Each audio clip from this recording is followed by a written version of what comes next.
Worried all that trash on the LA rail lines will slow down construction on the bullet train. Adam Carolla. Yeah, get it on.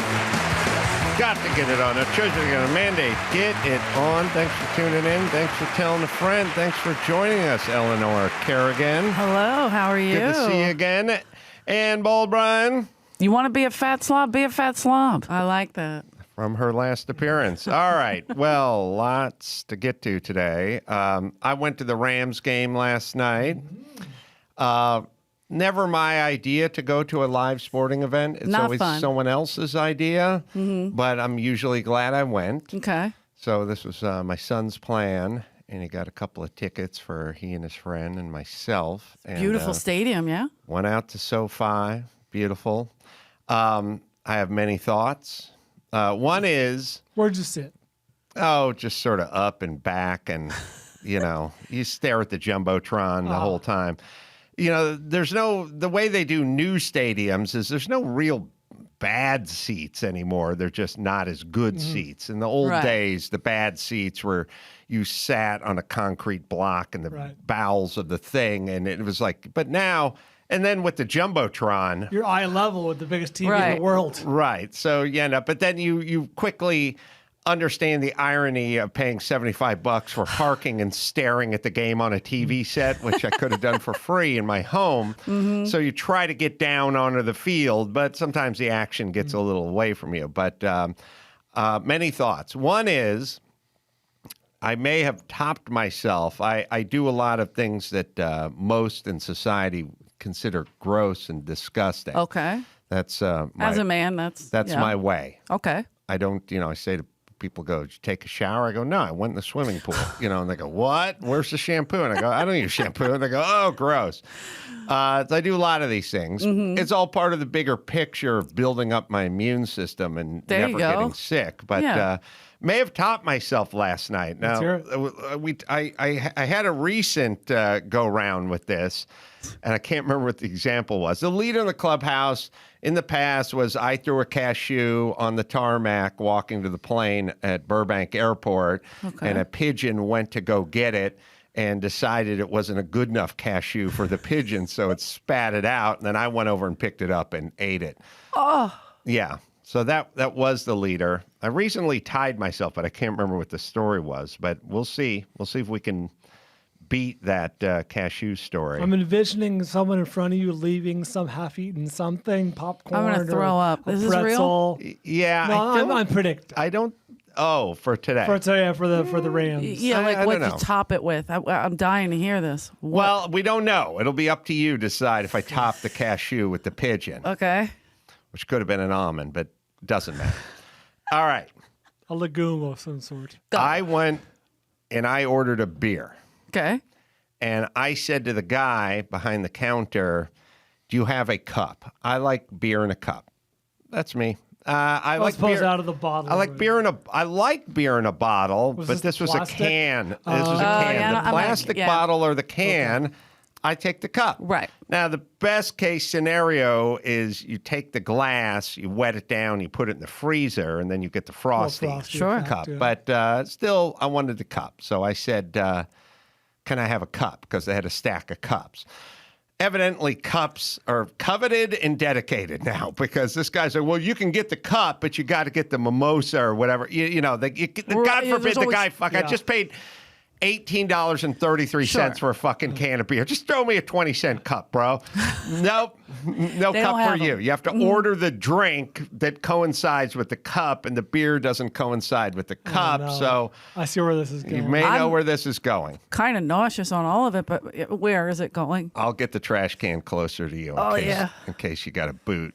So I thought, I wish I had a cup, but I don't, and started to walk down to the seats. All those cups all over the place. Is this going to be two girls, one cup story? Like, I'm scared. Replace the two girls with two fat Mexicans. Okay. You're heading the right direction. So also, to all the ticket-taking people, the ushers and stuff, don't act confused. Like, I was going off of memory. I was like 33, I think we're 331, 1A. And the one was like, 1A? And I was like, 1A, is that down here? She's like, 1A. And I was like, my son told me it's 331 1A. And she goes, yeah, 1A is down at the bottom. And I'm like, yeah, okay, don't. I'm headed there. Why are you asking? Why you seem confused? You work at a stadium. Right. In front of the aisle that just has 11 rows. You can memorize them anyway. So I go there and I sit down next to my son and his friend, and then there is the heavy-set Latino crowd that's next to me, and I'll get into that. But I look down and I see a cup, and it's filled with ice. It has no drink in it. Somebody finished that drink off. I bet they did. And I looked at the cup, and I thought, well, I did want a cup. That is a cup. It's got ice in it. It's a fresh cup. The ice hasn't melted, but somebody consumed what was in the cup. You know we're in a pandemic, though, right? Yeah. Okay. And I said, I could take the cup and I could go back up the aisle and go find the bathroom and rinse it out. Yeah, see what happens. Isn't that just window dressing? I mean, and you don't want to argue with the lady who's doesn't know where 1A is again. So I don't want to confront her again. So I dump the ice out, and then I take my Rams terrible towel, which I would argue the terrible towel is for Pittsburgh. Everyone, True. That's it. I do have two Rams towels, but yeah, it's a Pittsburgh thing. They thought of it. You got to come up with something else. That's right. They're handing out the terrible towels when you walked in, and everyone was There's spinning not a lot the of terrible Rams towel fans, around. so they're reaching. Call it a horrible hanky. Yeah. Horrible hanky. There you go. My problem isn't whatever we're calling it, it's still that. It's still the thing. Somebody invented that. They live in the Three Rivers area or Beaver Falls or something, right. And that's where it should have remained. Also, a little insight into the kids today, 15-year-old son and his 15-year-old friend. When we're walking in, somebody's tasked with handing everyone walking into the stadium 15 cents worth of terrible towels. Got the Rams insignia, the playoff, whatever. I walk by, snatch one up. My son and his friend, too good for the terrible towel. I'm like, this is it's a memento for the first playoff game. It's like, yeah, we're good, old man. Goes in the bedroom wall. I'm like, come on. We're good. This would have been one of the three most prized possessions, 0 to 18. For me, would have been this towel. Same. Like, just kept walking. Plus, it's free. I thought they didn't see the person. I was like, hey, we get a towel here. And they're like, yeah, we're good. Wow.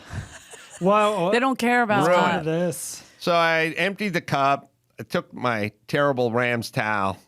I wiped the rim a little. That the person was holding for a long time before you came in to hand it to you.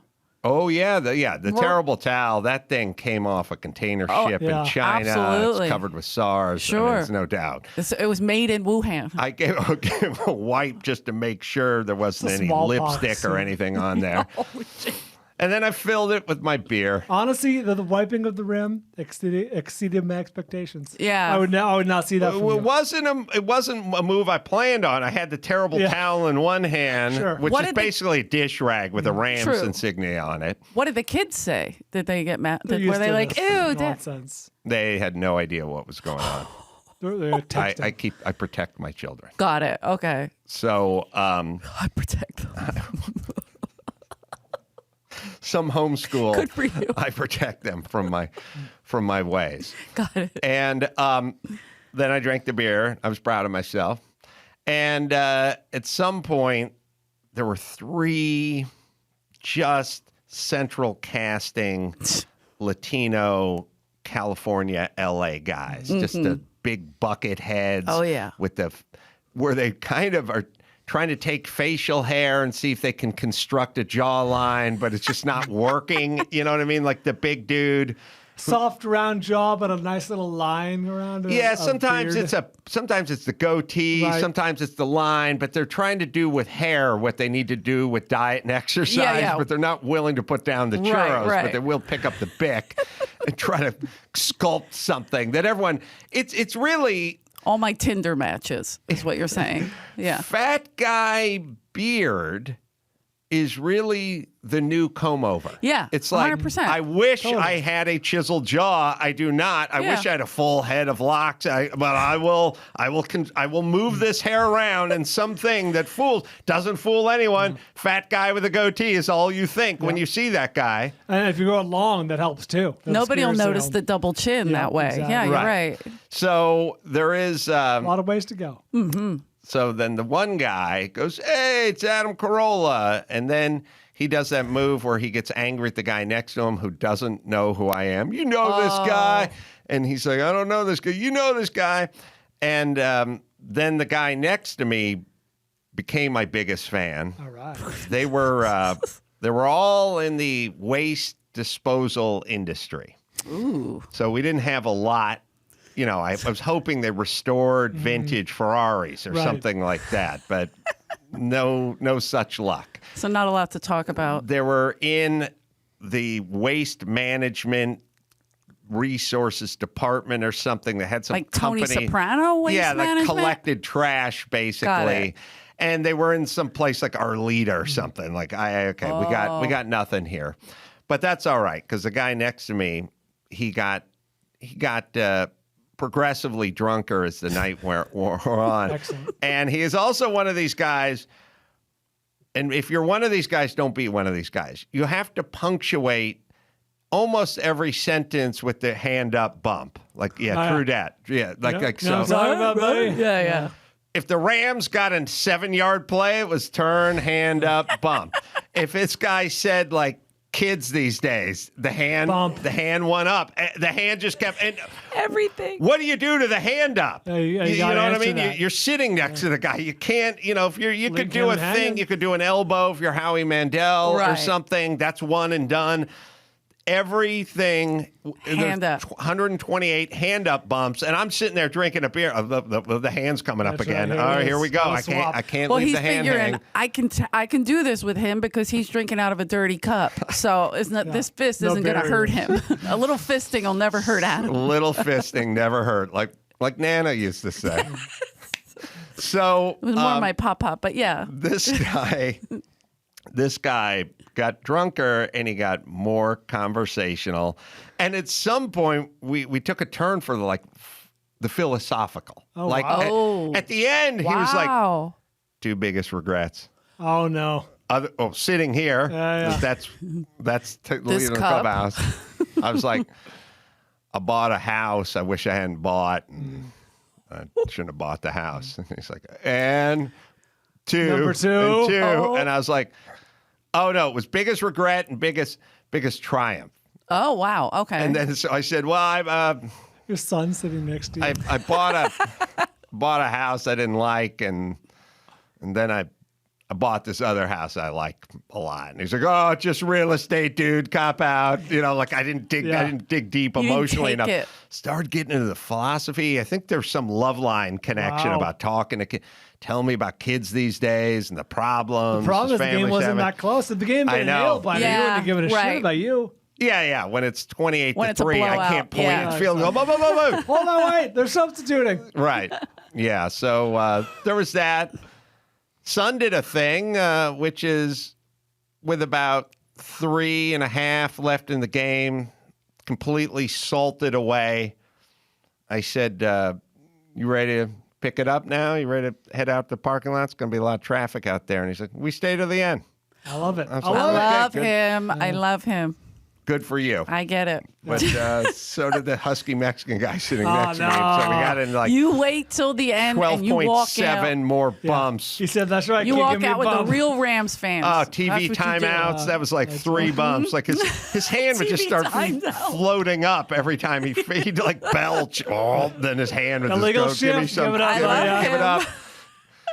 Too many men downfield. Come on. There's no etiquette for the hand bump. Right. The guy sitting next to you, what do you like? Going like, all right, you get 3 more, and then I'm bumped out. What do you say? Do you fold your arms? Do you leave them hanging? Like, do you have a conversation about the bump? Do you have to start planting the seeds in third quarter? Like, oh, my knuckles. Right. Yeah, man. If I can only get more fist really bumps. Man, this tennis elbow. I got a podcast tomorrow. Or you just cut them and show them the blood. I can't do it anymore. I'm hemophilia. Although they would They might like might that. dive in. Now we're blood brothers.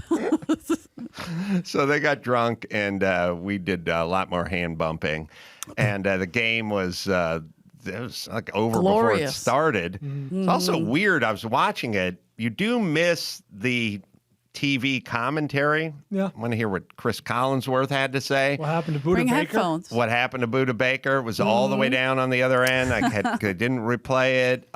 But also it's like Phoenix, it's, I don't know, 31-8. There's 2 minutes left in the third quarter or something. You know, Phoenix going to have to do a lot of scoring. They're handing the ball off like a lot. And I'm like, are they Curious decisions. Are they giving up on this season for them? You're down by, 3 or 4 scores. You got a quarter to work with. It's real unlikely, but there's something possible. Why aren't you sailing it down? It's just like they're handing the ball off. I couldn't hear the announcer, so I was like, But definitely buddy. I didn't know what the hell was going on. But anyway, there was that. I had a funny exchange with my son. So my son and his friends, it's fun to embarrass your kids in front of their friends. Of course. That's what it is. And so I like to say, I would start saying really obvious things. Like I would go, hey, gentlemen, defense, about putting hats on balls, all right? Hats on balls. Offense, about moving the chains. Showbiz, that's about putting fannies in seats, okay?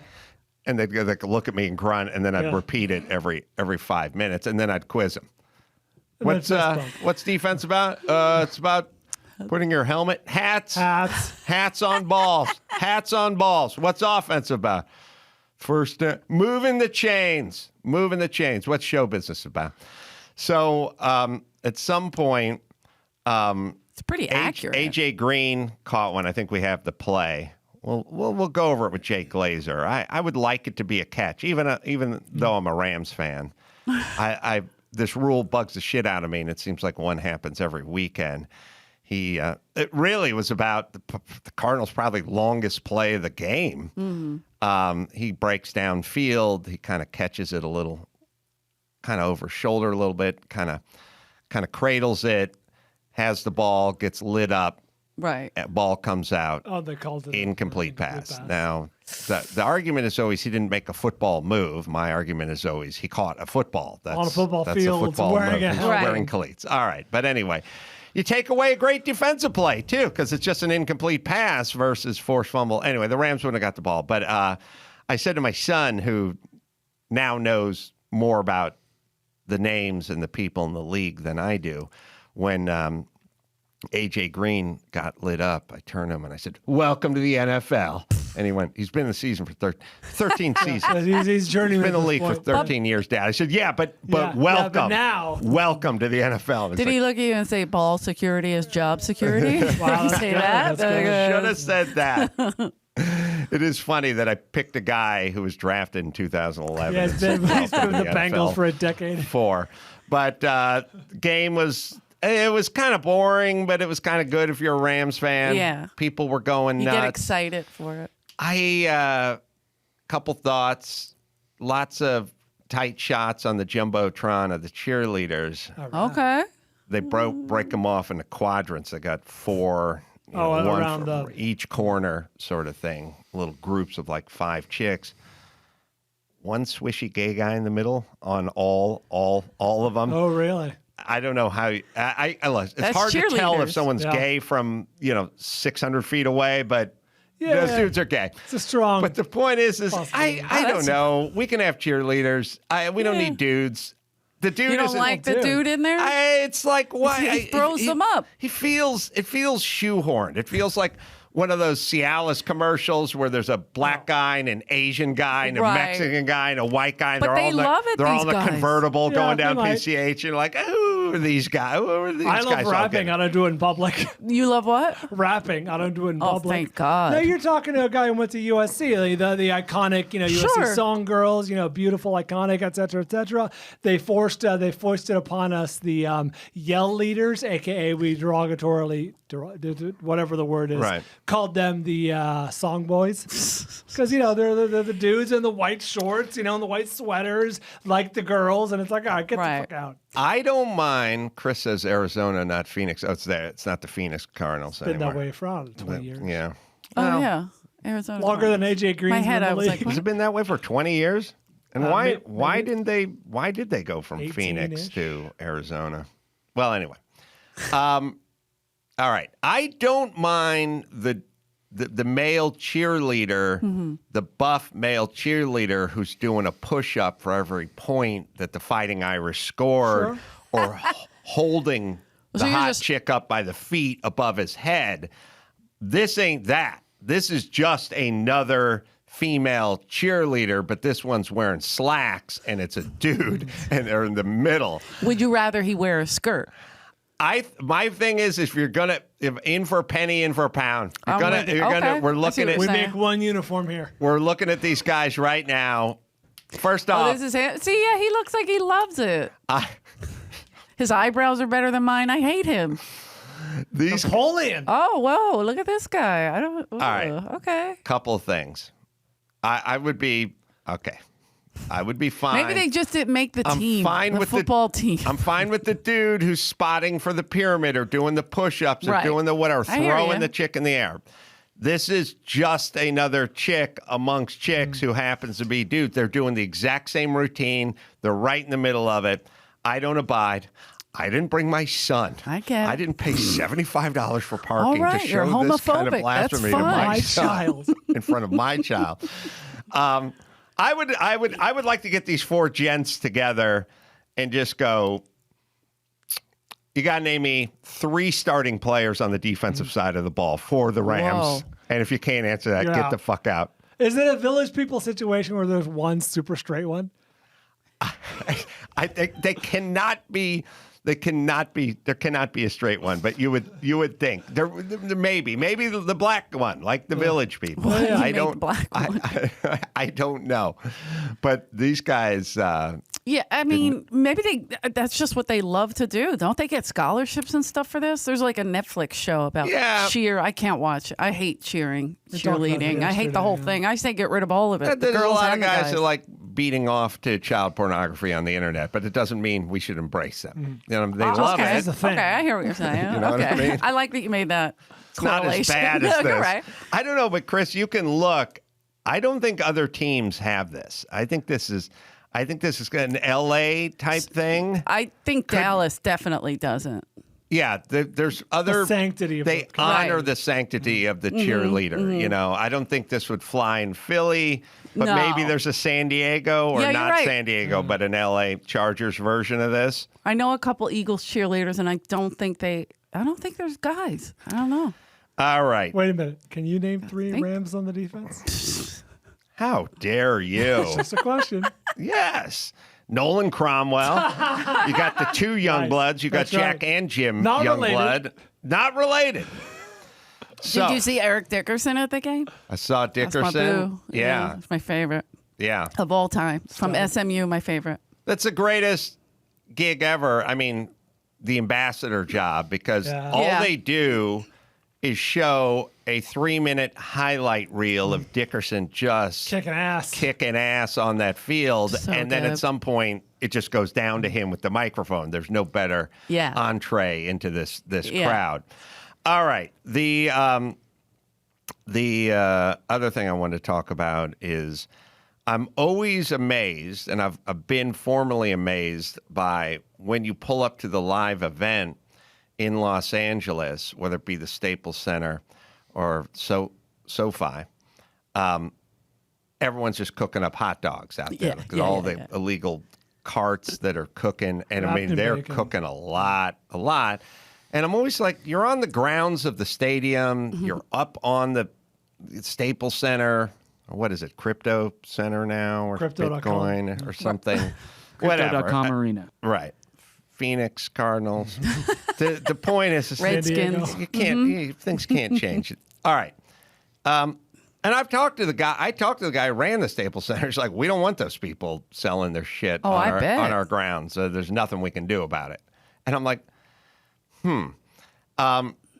I literally had a conversation earlier in the day, which is I have a warehouse, and I was looking into selling the warehouse, and there was a big kerfuffle because they have to do a soils report to see if the groundwater is contaminated below the whatever, and you couldn't sell it because it had more than 1 micron of whatever heavy metal that was in it from when they used to do defense manufacturing here in the 40s or whatever. And it's like, are you kidding? And it's like, they just took the rule and they lowered the amount of microns you could have per liter, and now nobody can pass, so you can't sell the thing. It's like, And I just found out yesterday that there was an underground tank that was somewhere on the property from the 40s, and they're going to have to drill more holes to find out what's in the tank. And I thought, we got rules here in Los Angeles. We got rules, but not for the guys who are set up with coolers selling Modelo beer and shots. Oh, really? They're selling shots. Oh, yeah. They're selling Travelers, the little bottles of vodka and rum and God knows, and beer with coolers outside the stadium. Yeah. Set up on the grounds of the stadium. Set up cop cars, there's cops. There's a lot of personnel there. They're directing traffic. They're staying feet away from cruisers, just selling booze on the fucking sidewalk in a world where, first off, every sign, every freeway sign is like DIY or DUI, don't drink, DUI, blah, blah, blah, blah, blah, blah, blah, buzz driving. The guy's just like, he's yelling. Look, he's yelling. It's $5 in here. It's $17 in there. Right. And on the way out, they were selling the shot. That feels wild. This will get you home for faster. the walk to the parking lot. They're crazy about liquor laws here. But you can't do anything here that has to do with booze without the city and the county and the state and the blah, blah, blah, blah, blah, blah, blah, blah, blah, or, God forbid, sell a warehouse. Yeah, if you're at a club and you go outside off the property with your drink, you can get a ticket. I've been physically stopped by that's a crazy. buzzer for But they're on public property. Rules, and more rules for the people who play by the rules, not for the underground economy. It's crazy. This is underground now. I mean, it is. That's not a lemonade stand. That's something different. Well, if you did try to open a lemonade stand in like a side street in Encino, someone may roll up on you and want to know where your business license was. These are people on the grounds, not 1 or 3, but like 14. The wives are selling the dogs. They're cooking up the food. The husband's got the coolers with beer and now shots. This entire sort of underground black market economy has just sprung up in the streets of Los Angeles. The most regulated city in the world has no regulations for those who just show up at the Rams game with coolers filled with shots and booze in it. And all I'm saying is this, is everyone is, renting a U-Haul and going to Texas. Here's the thing. There's always going to be a sort of chasm between the folks who pay their taxes and play by the rules and sort of do things, pull the permits and play by the city societal rules. And then there's going to be homeless guy, or there's going to be junkie guy, or there's going to be grifter guy, whatever. And there's always going to be that chasm. The societies that fall apart are the ones that have the greatest chasm. So you can just go full Tijuana. It's crazy. Full Tijuana is, that guy can sell fentanyl on the street and shots and Modelo bottles. Yeah. He can do that. And if you want to sell your warehouse, fucking go do it. We got no business telling you what to do. But you can't have tons of rules and regulations for folks that are trying to start small businesses. Like, you want to open a liquor store, oh boy. Good luck. You want to fill a fucking ice chest and head over to the stadium and just sell shit for cash on the street, no problemo. If you want to open a restaurant, big problem. You want to grill food on a mechanic's tray. Essentially, those are mechanic's carts they have from Sears. Do that out in the open. It is with more than impunity. I mean, literally just cops just dreading their way, walking past guys holding up shots of booze above their head through the hot dog cart to get to the front of the gate to check everyone for COVID. We have Jesus salmonella and alcohol. We cannot have this chasm. The liquor crazy. You got to narrow the chasm. The liquor on the way out is crazy. Someone's going to kill Shots themselves. That's on the way bad. out. Is there a tailgating law or something? You could not that's tailgate blanketing in the them? parking lot that they provide. You could That's never. crazy. You would have to dump your beer out if you wanted to tail. They had a sign: no tailgating at the. You park at the Forum parking lot. That they got rules for. Yeah. This they don't. That's insane. You're creating this weird cash, sort of underclass black market world, and the people that are doing it are just doing it as they knew growing up in Mexico. They're all Hispanic. It's like, hey, we sell shit on the street here. This then we is how come we over here and we survive. sell shit on the street. Right. And I don't think, and I've said this a million times, same with the leaf blowers, they don't like the optics of enforcing it because you're punishing poor Mexican people in their retarded worldview. And my thing is fine, don't enforce any of that, but shut the fuck up when I want to sell my warehouse. Or next to the warehouse, there's a 4-way stop sign and Max Zapata rolls through it in his Prius. Don't fucking light him up then. If there's no rules, there's no rules. Yeah. Or if there are rules, then you have to go enforce them as well. Right. So shut the fuck up. I'm feeling And this you is on why all of people are leaving, because they're like, you cannot have the chasm. Yeah. You're always going to have a little gap. You can't have the This is too sleep big, whatever you want, rob whatever packages you want off a fucking freight train, sell all the booze in the street. Do what it is Sodom and Gomorrah for those who don't pay taxes. Yes. But those who do pay the most taxes, you shall comply. That is not going to work. You had fun at the game? Yeah. I did. I got 1,000 more notes on it. Did you bring any extra Rams towels? I probably have one in my car. All right. Teams with male cheerleaders: Rams, Saints, Pats, Bucks, Eagles. Sad. They do?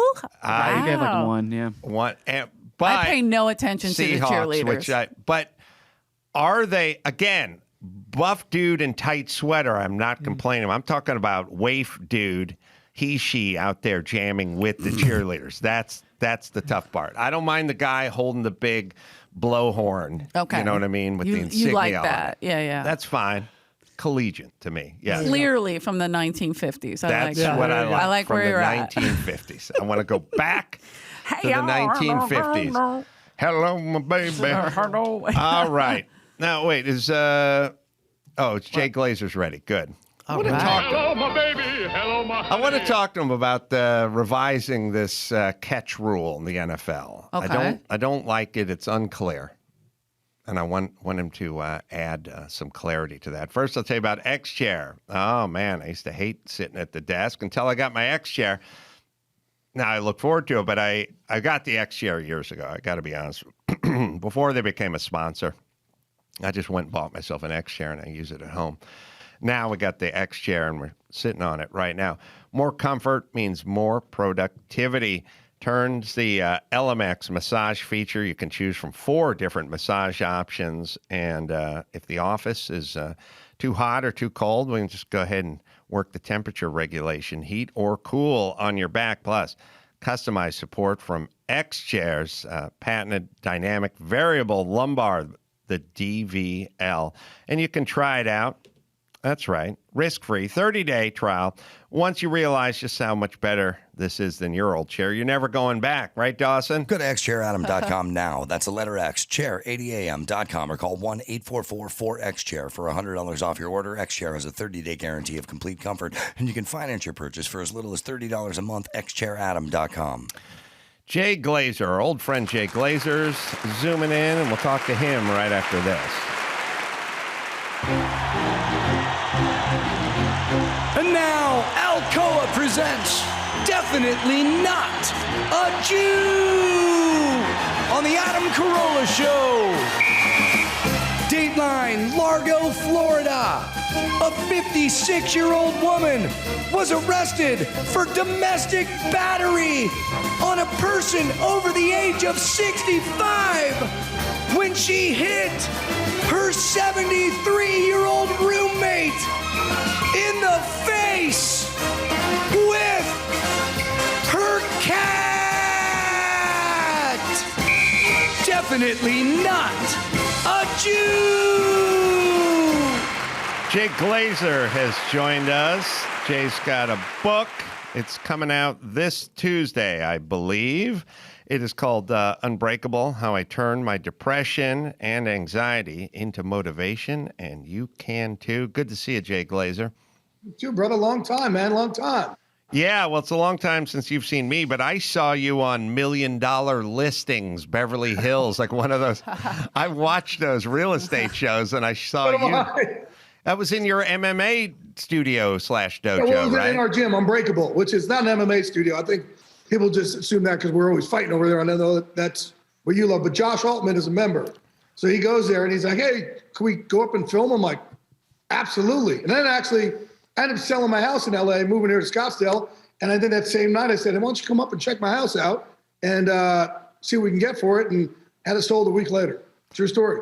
Well, it was a fun segment, and I'm glad to see you training every day and being in fantastic shape in MMA. So, well, we should talk a little MMA. I mean, there's a big heavyweight fight coming up this weekend, right? Yep. So you guys know I train with Randy Couture. Right? Hold on, Jay. We had a little technical snafu. You were talking about the heavyweight fight this weekend. We good here? Yeah. We're back. We're good? Yeah. Okay. So I got two guys I train with all the time. When you guys know Randy Couture is my training partner. I'm always training with Randy. And Randy's like 109 years old now. And actually had a heart attack in Unbreakable. Full-blown heart attack and walked to Cedars-Sinai. And full-blown Widowmaker heart attack. Well, I think about 7 months ago, something like that, he and my other training partner, Jay Haran, they both had Extreme Couture in Vegas. And Randy says, what is Randy now? If I'm 52, Randy's 58, 59, I don't know, something along those lines. And he goes, yeah, man, Ngannou, he's going to be a problem. I said, what happened? He goes, well, we were sparring the other day. I go, hold. You were what? He goes, yeah, I was sparring with Francis. Man, he shot this power double on me. It just started wearing me out. And I'm like, what are you doing, dude? Like, what the fuck is wrong with you? What are you training with Francis Ngannou for? And he's like, I said, when's the last time somebody hit you with a power double? He's like, oh, it's probably about 1983. And I was like, and then Jay Haran, who's he's an ex-welterweight, 170-pounder. He trained with him too.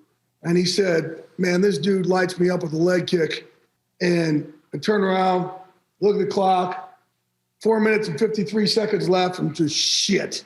He's like, this dude just like every time he touches you, just hurts you. I said, what is wrong? And he goes, so we told our coach over there, you guys got to bring in real sparring partners for Francis. Like, it can't be us. Like, we're retired. We're done with this.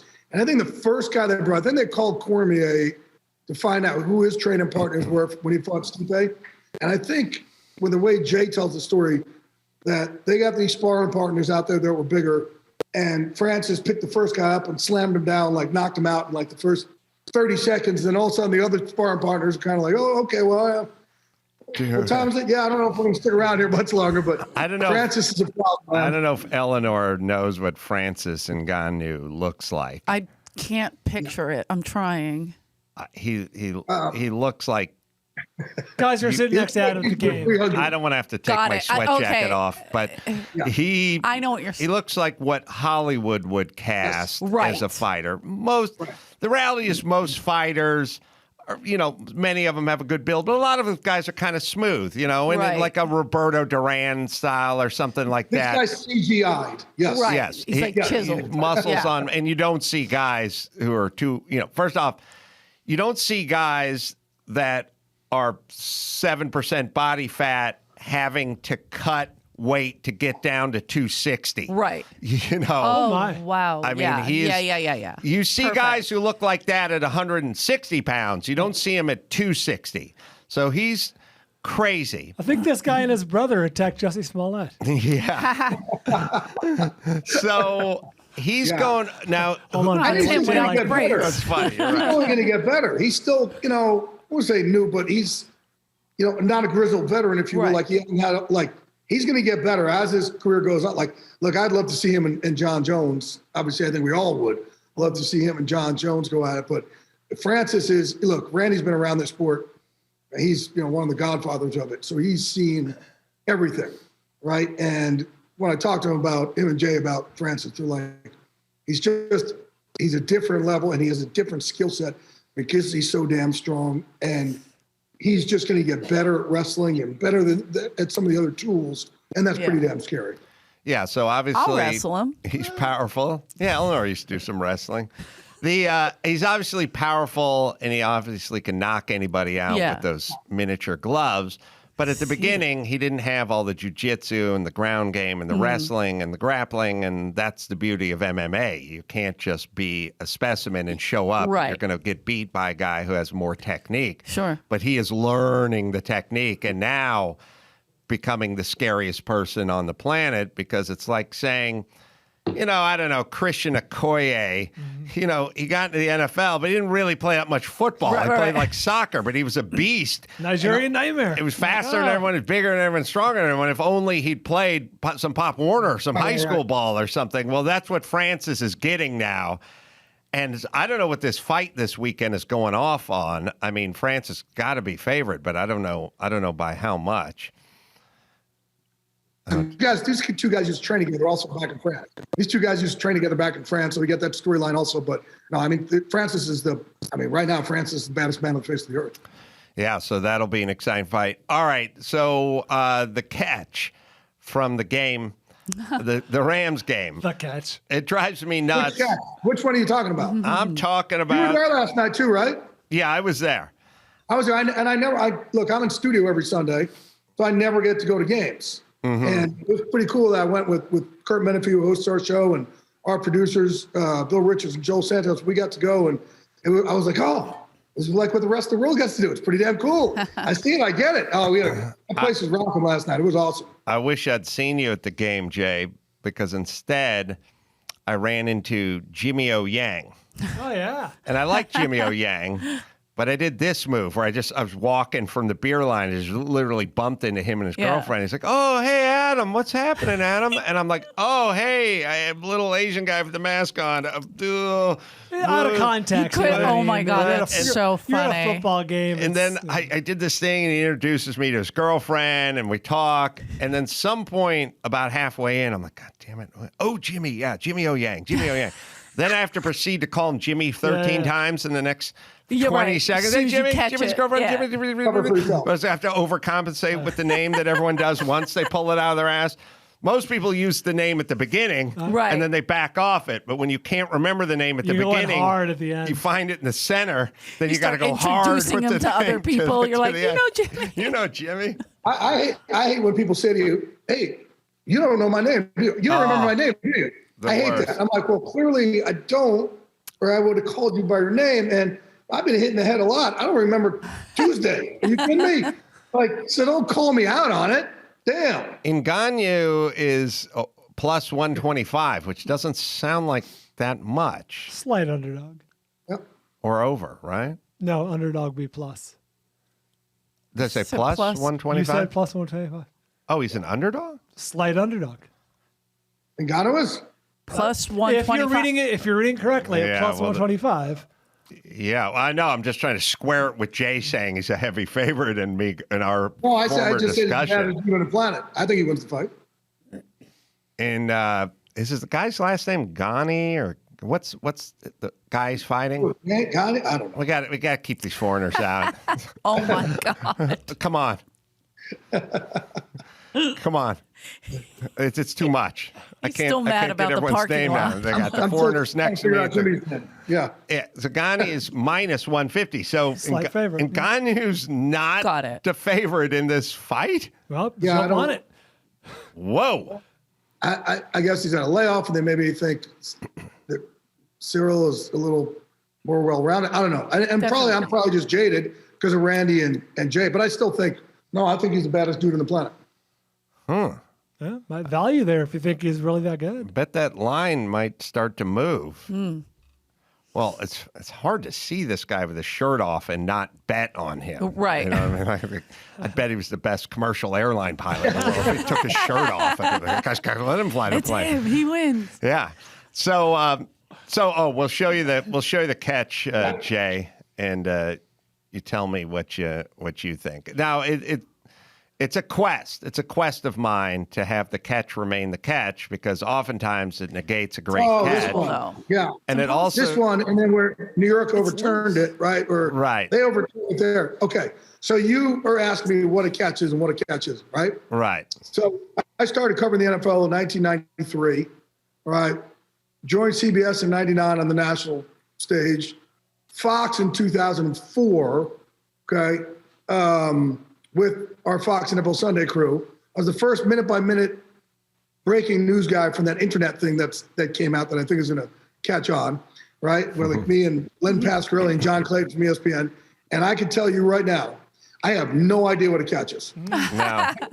None. Zero. Yeah. You can show me every time, and I go, okay, well, I wonder what they're going to do with that one. I have no idea. Because A.J. Green caught the ball. It was a little loose, though. But he landed with the 2 feet and then took a bit of a, not even a shuffle step. It was how it was overturned, right? So it's like, they check with New York, well, they did this, they check with New York, then Sean McVay challenged it, and then they go back to New York and they overturned it. Again, I'm just, man, I don't understand it. I really don't. And, you know, one of the problems this year, I think, is refs have gotten they become Oh, the NFL censoring him. Like, hey, don't call anything. Wow. The NFL got What? him.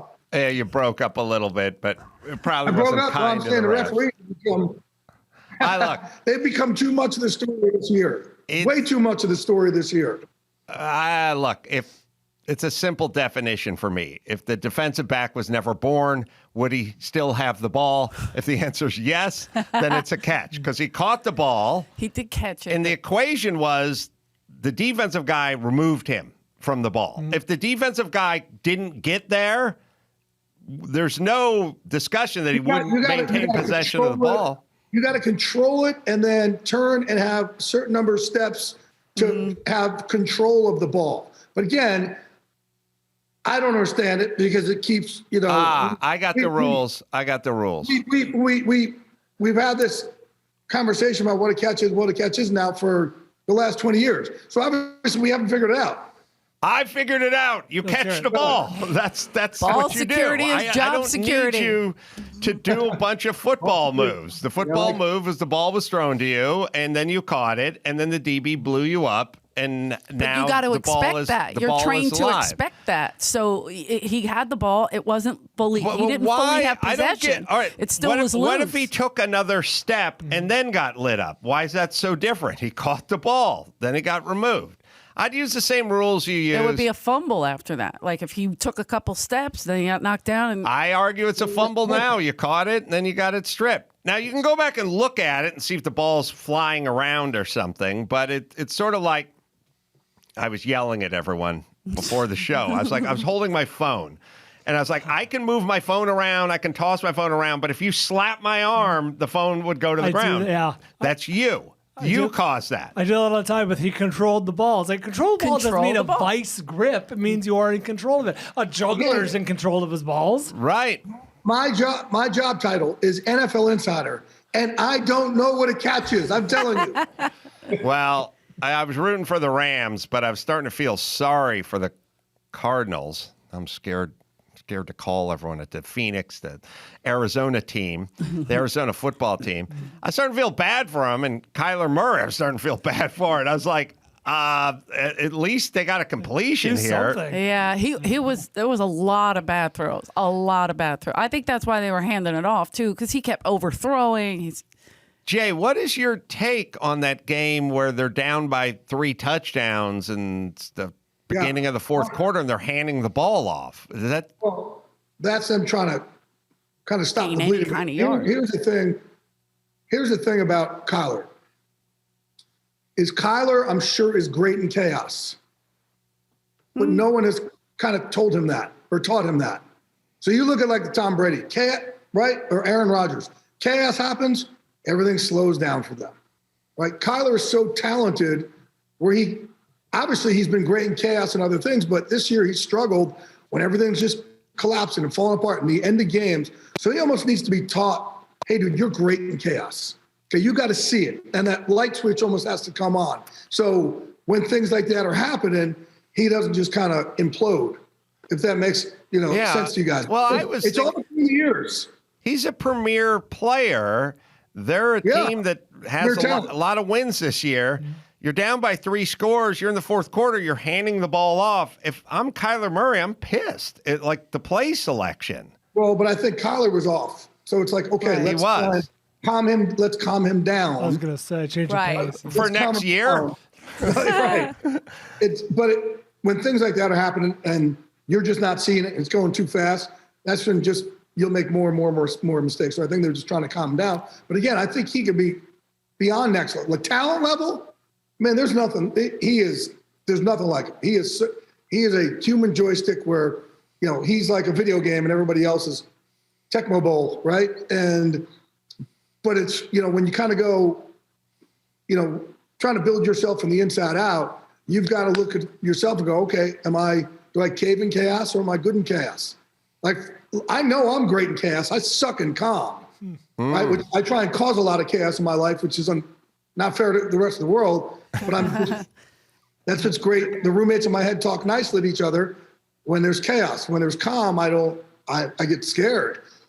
Yeah. Kyle needs to kind of learn this too. Like, okay, it's chaos time. This is my time. Now this is when things are going to slow down for me. That's a good transition to your book, Jay. I follow you on Twitter, and I see a lot of I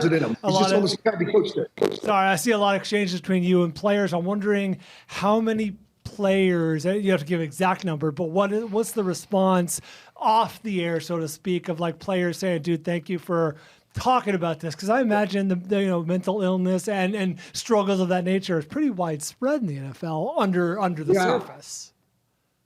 Well, listen, in order to be great, you got to be crazy. And my friends have known I've been crazy for a long time, right? But we called it crazy back then. We didn't call it depression, anxiety, mental health, mental illness. And, and being around sports, I was proud to be crazy. It's a badge of honor, right? But the truth is, I was actually in a lot of pain. And now I'm able to talk about it and try and lift other people up out of their pain. My darkness, that's what this book is about, using my depression, anxiety. Like, I have no concept of how to love myself from the inside out. I don't get it. Like, I wake up every day with this gray and it freaking sucks. It's every day of my life. And people go, "Oh, you're on TV, you got money." My wallet is non-antidepressant. Shit doesn't work like that. So it's kind of got me to go do a lot of great things to try to learn to be loved from the outside in. That makes sense. And to your question, the way I describe my depression, anxiety in the book is a conversation I had with Sean McVay, who is the head coach of the Rams, who doesn't get it. Like, Sean's life, he's like a nightlight. Like, the worst thing that ever happened in his life is that he didn't win the Super Bowl in his second year. And me and Andrew Whitworth had this talk with him, trying to get him to understand what you were saying. Like, hey, every one of your players, they got to be off going in. You cannot be on this level in the NFL or any level of greatness and not have something fucked up with you going in, right? But you got to be good with your fucked upness. You got to use it the right way. And Sean was like, "Wait, I don't understand." Like, so I'm like, think how much better of a coach you'll be if you could really get our darkness. And not just bottom with because he goes, "How many players do you think I have in our locker room?" I said, "It's not the question you need to ask yourself, especially in today's day and age when social media just fucks with all our heads. The question is, how many of your secretaries and how many of your assistants and how many of your assistant coaches and how many of your scouts, everybody got some darkness and they're so ashamed to talk about it now. Well, fuck, I'm not. Like I said, I'm fucked up, but I'm good with my fucked upness. And it helps me through the gray when I could be of service." So, long answer to your question, it's a conversation I have with McVay in the book about it. And then, like, Sean Payton has a great quote in the book about it. He gets it. And his quote is, "Hurt people hurt people." Like, that's Sean Payton. Sure. Like, wow. That's true. So the number of players now, like, I have a charity based on putting football players and athletes with former combat vets. And I know it's not the same job, but it's the same shit and same struggle you have in the transition. And I tell them the same thing, like, we're all messed up, but you got to be proud of it going in. And more of these players have reached out, and teams have reached out, because I talk about it in a different way than their mental health professional or like, I'm not your therapist. I'm not your clergy. I'm not your teacher, your parent. I'm just a fucked up dude who knows how to talk about it, and I'm proud of it. Does the money, I'm proud of it for the first time. Does the money and the fame make it worse in the sense that, oh shit, I've attained, the dream, all the money and the wealth and the fame, and here I still am? Yeah, when I finally got there to Fox, and the first 9 years of my career, I made $9,700 a year, living in New York. And that's how I got close with Strahan. Strahan felt bad for me, drove me back in the city every day for 8 years because I couldn't afford it. And he lived in Jersey, so I owned like 28 grand in Lincoln Tunnel fare, which is the truth. And then all of a sudden you make it. And here I am, like, man, our show we got inducted in the Television Hall of Fame a few years ago.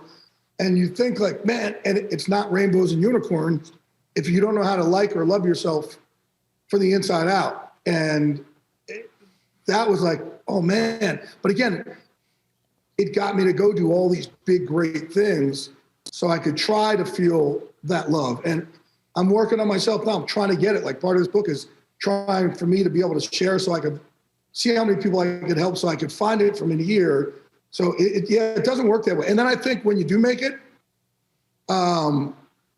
you're so afraid to lose it. When I was broke, I wasn't afraid I was going to lose anything. I was just trying. I was just grinding, right? Now all of a sudden you get there and you're like, well, shit, here. And I don't want to lose it. I'm going to go back to feeling even worse about myself. So you get so afraid to lose it. I never lived in fear. Now I do because I don't feel worthy of all this stuff that's happened to me. So I'm convinced on a daily basis, the sky's going to fall. My world's going to end. Everybody's going to hate me. And, it's not real, but it's real in my mind. So like my life is great. Like I get it. It's great. But between my ears sucks. And that's what I got to somehow merge together. Well, I'm no physician, but I can tell you, dude, you need to take a chill pill. Jay, let me give you a plug. Unbreakable. Jay's going to beat your ass. I'll fight him for you. Always have been, always will be.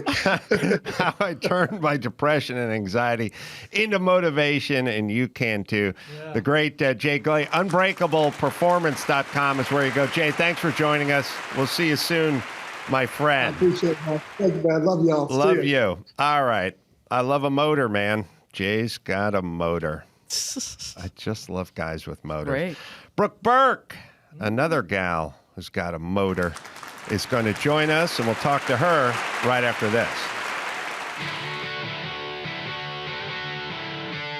It's time to check Adam's voicemail. Adam, got another agenda item for the things you want to do before you die. Dramatically swipe everything off of a table and lay down an old map. Cheers. You can leave us a message at 888-634-1744. Brooke Burke has joined us. You know Brooke Burke. We probably met her on Wild On. Remember that show, the travel show from E! 99 to 02. And then, of course, Dancing with the Stars won season 8. Or season 7, I should say, of Dancing with the Stars. Then, of course, went on to host. Oh, that was the Jeff Ross season where the debacle happened with Cousin Sal. We'll get into that. Good to see you, Brooke. Good to be here. How are you? I'm well. Thanks for coming in. Those were the good days. Thank you. Yeah, listen, I did Dancing with the Stars. I had no intention of winning it. But Neither did I. I will tell you, those who did, by the end, at least according to my dance partner, they were putting in 10, 12-hour dance rehearsal days by the time it comes down to the final 3 or 4 or whatever. I don't know what your experience I was for like, sure Brett. was. But, to second what you said, I wasn't planning on sticking around that long either. I think I had a goal of about 2 weeks, but then you just get in it. And, it's sort of midway through the season, you hope you get injured out because it's so freaking hard. You don't even want to be in it anymore. So, yeah, blood, sweat, and tears somehow. I made it to the end of that. But definitely one of the hardest things ever, and scariest things. But it's scary and it's hard and it's 4. Well, something like that. That's pretty good, though. 4 is pretty good. I don't think anyone realizes what they sign up for on that show. Right. Scary, hard. Your body doesn't know whether to go left or like when you're not. I wasn't a dancer, so I put in all those extra hours because I couldn't remember the choreography. I could kind of do it. I just couldn't remember it. Yeah. Well, I've said this. I got just inched out by Christy Yamaguchi. So unfair. I mean, come on. Well, Christy Come on. Yamaguchi, Come she on. dances on ice. Yeah. But Right. there's a thing, and I think they should do this. And we've discussed it in the past, which is football. If you play like high school football, they got a bunch of rules. Like they go no pads before, September 1st or something. And then you're allowed to do, when I played football, you could be in a passing league before that, like a 7-on-7. They didn't want an unfair advantage of some coach that said, we're going to practice all through the Year-round. summer. Right. Sure, like no whatever it rules is. on Dancing with the Stars. And like Christy Yamaguchi moves here from North Carolina, sets up in the dance hotel, and all she does is rehearse 12 hours a day. I'm don't have her ability, but I'm doing a morning radio show. Yeah. I got newborn twins. Yeah, gotcha. I got a Yeah, career totally. here. I cannot dedicate 13 hours a day to the majesty of dance. Right. So I I'm with think, you. I'm with you. I as a agree. former winner and host, would you go with something like a 3-hour max rehearsal for the first 4 weeks and then bump it to 5, and at I the just end don't it'll know go unlimited? what you could possibly accomplish in 3. Like I would be 3 Just watch days out into the of it. week. No, and I would be like, I would say to Derek, this is never going to, this is a freaking disaster. This is never going to happen. We're not going to, and by day 3, you're like, it's not even an option. We are going to fail at this dance. And then day 4, your body kind of, so I don't know. I would say though, I agree with you. They say you can't be a professional dancer, but how do you define that if you're a performer and you've danced on stage Right. Yeah. all your The life? Christy Yamaguchi thing. She's an Or ice you're dancer. a professional choreographed athlete. Yeah, I don't. 100%. It's such a. And she cheated? Jeez. I mean, Wow. You know, Tom the- Brady of the. That's right. I'm sorry. she- sorry. No, but listen, it's all controversial. I guess that's why the show does well and why people watch, and that's why the Yeah. athletes do so well. Didn't Emmett because Smith they know win it? Yeah, I think they he know did. what. Yeah, they know what to do. I mean, Warren Right. Sapp, I think was like a hot set in my season, so long ago. And when I've because I hosted, Warren I can't Sapp remember who did did it. what Yeah, on what Lance season. Bass, Warren Sapp, Kim Kardashian. But Lawrence Yeah. Bass is the ultimate. He was a dancer. For I know, Yeah, he was I a know. dancer, yep. But he didn't make it all the way, so we don't know. But we love watching the athletes because they know how to train. They clutch under pressure. They know how to perform. Even if they fuck it up, they know how to pull it off and smile and make you Yeah. love them in the process. Where we were like scared out of our wits. And your Yeah. partner I was. is a big help, right? The Yeah. partner is a big deal Thank to that. goodness. You both had Huffs. Yeah, we had Huffs. That's right. Oh, wow. Julianne. So that was the first year that Derek won when we were Oh, it together. was. And he was pretty scared too. He didn't know that he was going to make it either. So that was kind of that was a cool experience because it was just he was on fire ever since then. Like he's an amazing choreographer, isn't he? I think The whole family. Julianne yes. Hough, it was probably the first year she lost. No. Don't say that. Well, no, but she was off to bigger and better things Got at it. that She was. time. She was like, a pop star. Hollywood came calling. Right, They wanted her to right. be in stars. She was the major ballroom movies. sweetheart and super talented. She can sing. She just triple threat. I get why the partners fall in love so often. It's hard to spend Well, that kind of intimate time. Sure. It is, and you said you had young babies, right? While you were dancing, I did too. But it is such an intimate experience because your bodies are they're sort of one. Like that's why the dance world's so provocative. Yeah. There's nothing's really off limits out there publicly. You're Oh, yeah. connected, or there's a complete visual disconnect that you can't deny. And it's weird when you're not a dancer, right? It's like yeah, very. You're like, first hey. off, you have a piping hot blonde 19-year-old, and they're going, all right, put your hand on my shoulder. Normally, I'm being shooed. You know what I mean? Hey, right, sure. She's like, grab me like you mean it. brush someone on an airplane. room They're like, for the hey, Holy perv, get Ghost. away from Yeah, that's my hand rest. encouraged. I remember the first ballroom. day, I was like, I was trying to dance with my dick as far away as I could get from her. Yeah. You know, It doesn't work. That doesn't even look good. Grabs like the small of my back. She's like, "Get in here, move it in," and it's oh. Oh, you're like, okay. Boy. It's still awkward though. Like we joke around about, but you're in it. You're like, this is everything about this feels wrong. But I think they take on the sort of mentality of like a proctologist, where like you walk in, you go, I know this is weird for both of us, right? And they go, no, I look at assholes all day. I know, but just bend over. You're going to be fine. Let me apologize in advance. And they're like, this is what I do. So they have that, like, this is what we do. They were doing it since they were 5. We were the only ones that were uncomfortable at them. They weren't. So, the mindset, though, people can talk about, maybe being lucky or not being very good or whatever, but you want to win that competition, you have to have a competitive spirit. You do. You have to really throw yourself into it. You have to. You got to get out of your own way. That comes from somewhere with you. I mean, I didn't know how to do that. So to be really vulnerable and honest, about midway through, and I had a couple of injuries, I was like, I physically don't know if I can do it. Emotionally, I had just had, my son was 3 months old. Oh, wow. So I was rolling through the hormones and all the challenges, and I wasn't an athlete. So I didn't have that. My head wasn't in that game space. And Derek and I had went to a life coach because we were not connected. He was young. He was like a young little punk at the time. Like, I love Derek, so I can say that. Right. He was like 20-something. He was recording music at night. Like, we were just, I was like mama bear. It was just a real disconnect, and we weren't jiving together. And we had to learn how to show up, shift our point of view in the morning in honesty, which I apply to life, and be able to say, how are you? And not just, oh, I'm fine, let's start right. No, like, I'm not good. I was up all night. My baby was crying all night. I'm tired. My groin is like, I'm not good. I'm exhausted. And I don't want to be here. We had to meet each other in that moment, have a real honest vent sesh, right? Okay. And then go, okay, cool. So you went to a life coach. We did. They never aired it because they never aired it because it was too gooey. It was too real life. But we did together on the show.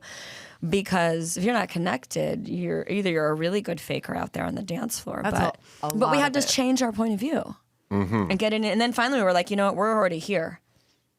We might as well win it.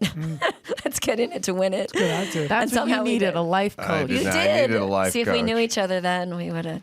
And a drag queen to help you tuck properly. Once you see Christy Yamaguchi get out of that limo when you're doing Oprah and you're like, she's in this. I was like, that's deflating before you even show up. We're done with this. Yeah. She was arguably better than her partner. Like, wow. You know, dancing. Perfection. I've never seen anything like it. Head to toe perfection, yeah. Oh I think what helped me go as far as I did was that I got the worst scores in semifinal history, in history of the show. Really? I forgot this is the worst nightmare. I got out there, I forgot the jive. And I knew I was going to forget the jive, so I totally set myself up to fail. And I got out there, and it was a great dance that Derek choreographed, and I forgot the steps. And I forgot it was so bad that I couldn't get back. It was like crickets at him. I was like, wah, wah, and I'm out there, and I'm like, oh, fuck. And I couldn't get back into the dance. And it was so bad that I got the low scores of history. And I think people felt so bad for me that they voted for me. Oh, my. Oh, okay. It was the worst dance of all time. In the semifinals, so everyone voted for me. I forget that people vote. The public votes. Listen, right? if you're perfect out there and you're getting 10s, why vote? That's why I'm surprised, Christy Yamaguchi. Like, why vote for someone? Are you really pulling? Right. You're pulling for the underdog normally, aren't you? It's always funny when you go in Dance with the Stars history, like it goes back to 1841. Yes. This is like Thurston big world. Leopold. Yes. The history of the Season world. 2 got 4s across the board in the finals. What were your scores in the final? The lowest in history. 4s, 5s, maybe. Really? Wow. Yeah, it's pretty bad. Yeah, people. Pretty bad. Is as easy as it is to make fun of Dancing with the Stars. When you get out there and it's dark and you hear the announcer go, now dancing the Macarena. You can't breathe. You can't. And the light starts coming up.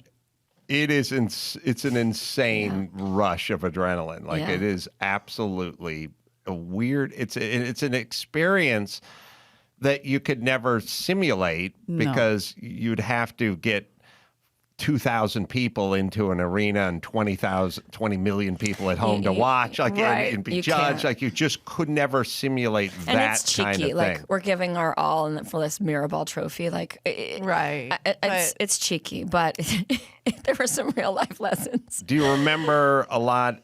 I think back on a story of like, not the only time, but one of the most I've ever yelled at a assistant producer or on a set was from Dancing with the Stars. It was so funny. It was the most. Do you remember? Got some trials and tribulations. I didn't have a lot of friction, but that night when I really bombed that dance, I remember the producers thought it was one of the greatest shows that they produced. I'm like, on my butt. So I'm like, yeah, I get that. But I get the TV side of it too. It would be boring if things didn't go terribly wrong. So we want conflict, disaster, emotional breakdown. By Dance 4, they made a regulation because of me. Oh, gosh. It's like a catch. What dance was it? Because of me. He's Wilt Chamberlain. That's right. What dance was it? I don't remember the dance. But was it the tuck rule? He's disconnected. No, you have to be supervised when you use the bathroom. You had to have somebody walk. Right. No. Okay. It was the rumba. No, I pulled out the unicycle. Okay. I'd been saving the unicycle. For real? He rode onto the set on a unicycle. I knew. They said no more props. Yeah. I knew. He's a prop comic. I knew I could get through the first one or two, but I was going to get booted, and maybe the unicycle could save us. Right. Oh, I see. So there's no more props now. Okay. But too dangerous. The biggest argument I had ever really on any set or production was the producer. They send these APs out. They got the camera crew. They got the mic guy, and then they sit there and they just ask, "How did it feel? Yeah. What do you think? Right. Are you injured? Tell us how that happened." And they try to hopefully some tears, maybe Sure. some laughs, TV. Yeah. whatever. And so we're doing our interview, which is the interview that they use for the roll-in package before you head out and do your the juicy dance, stuff. right? The juicy stuff. And she goes, so the unicycle, tell me about the unicycle. When'd you learn to ride it? How does Julianne feel about that? And I was like, is this part of the roll-in package? And she's like, yeah. And I go, well, I'm not going to. I roll in. I go, look, my whole plan with the unicycles, I'm going to be in the wings in the dark. It was a reveal, and it was great. It was a reveal. And I'm going to send Julianne out there, and she's going to do her thing solo. And then I'm going to come out in my Zorro outfit. Oh, my God. And I'm going to take the stage on a unicycle with the cape flying behind me. And she goes, all right, but let's talk about the unicycle. Yeah. And I go, no. I don't want the unicycle in the roll-in package because I'm going to reveal the unicycle. That's right. And she's like, okay, let's talk about it. But can we talk about it a little bit? Unicycle, And I was like, no, because it's going to be a reveal. That's the disconnect of the producer agenda. So this is about the 11th time she asked. I was like, bitch, don't you fucking get it. You're not going to... The unicycle's going to be revealed seconds after this package. I don't want it as part. Yeah, but I think people will be interested in how much rehearsal and practice. They might, but it's going to be a reveal. Chris, you can find the first 20 seconds of it. My whole, and oh my God. Oh, nice. We probably have it on film. Yeah, we'll get the YouTube or something like that. Good. Anyway, no, but I get it. Later on, we were like at rehearsal, like a day before the thing, and I had the unicycle rehearsal. She's like, "Can we get some B-roll of you?" And I'm like, "No, you cannot. I'll break that fucking camera. Why don't you fucking understand this? No. And by the way, not for me. For you. For the show. For the show, it would be a big deal. Yeah, you're right. It would be a big deal to reveal that and not have it.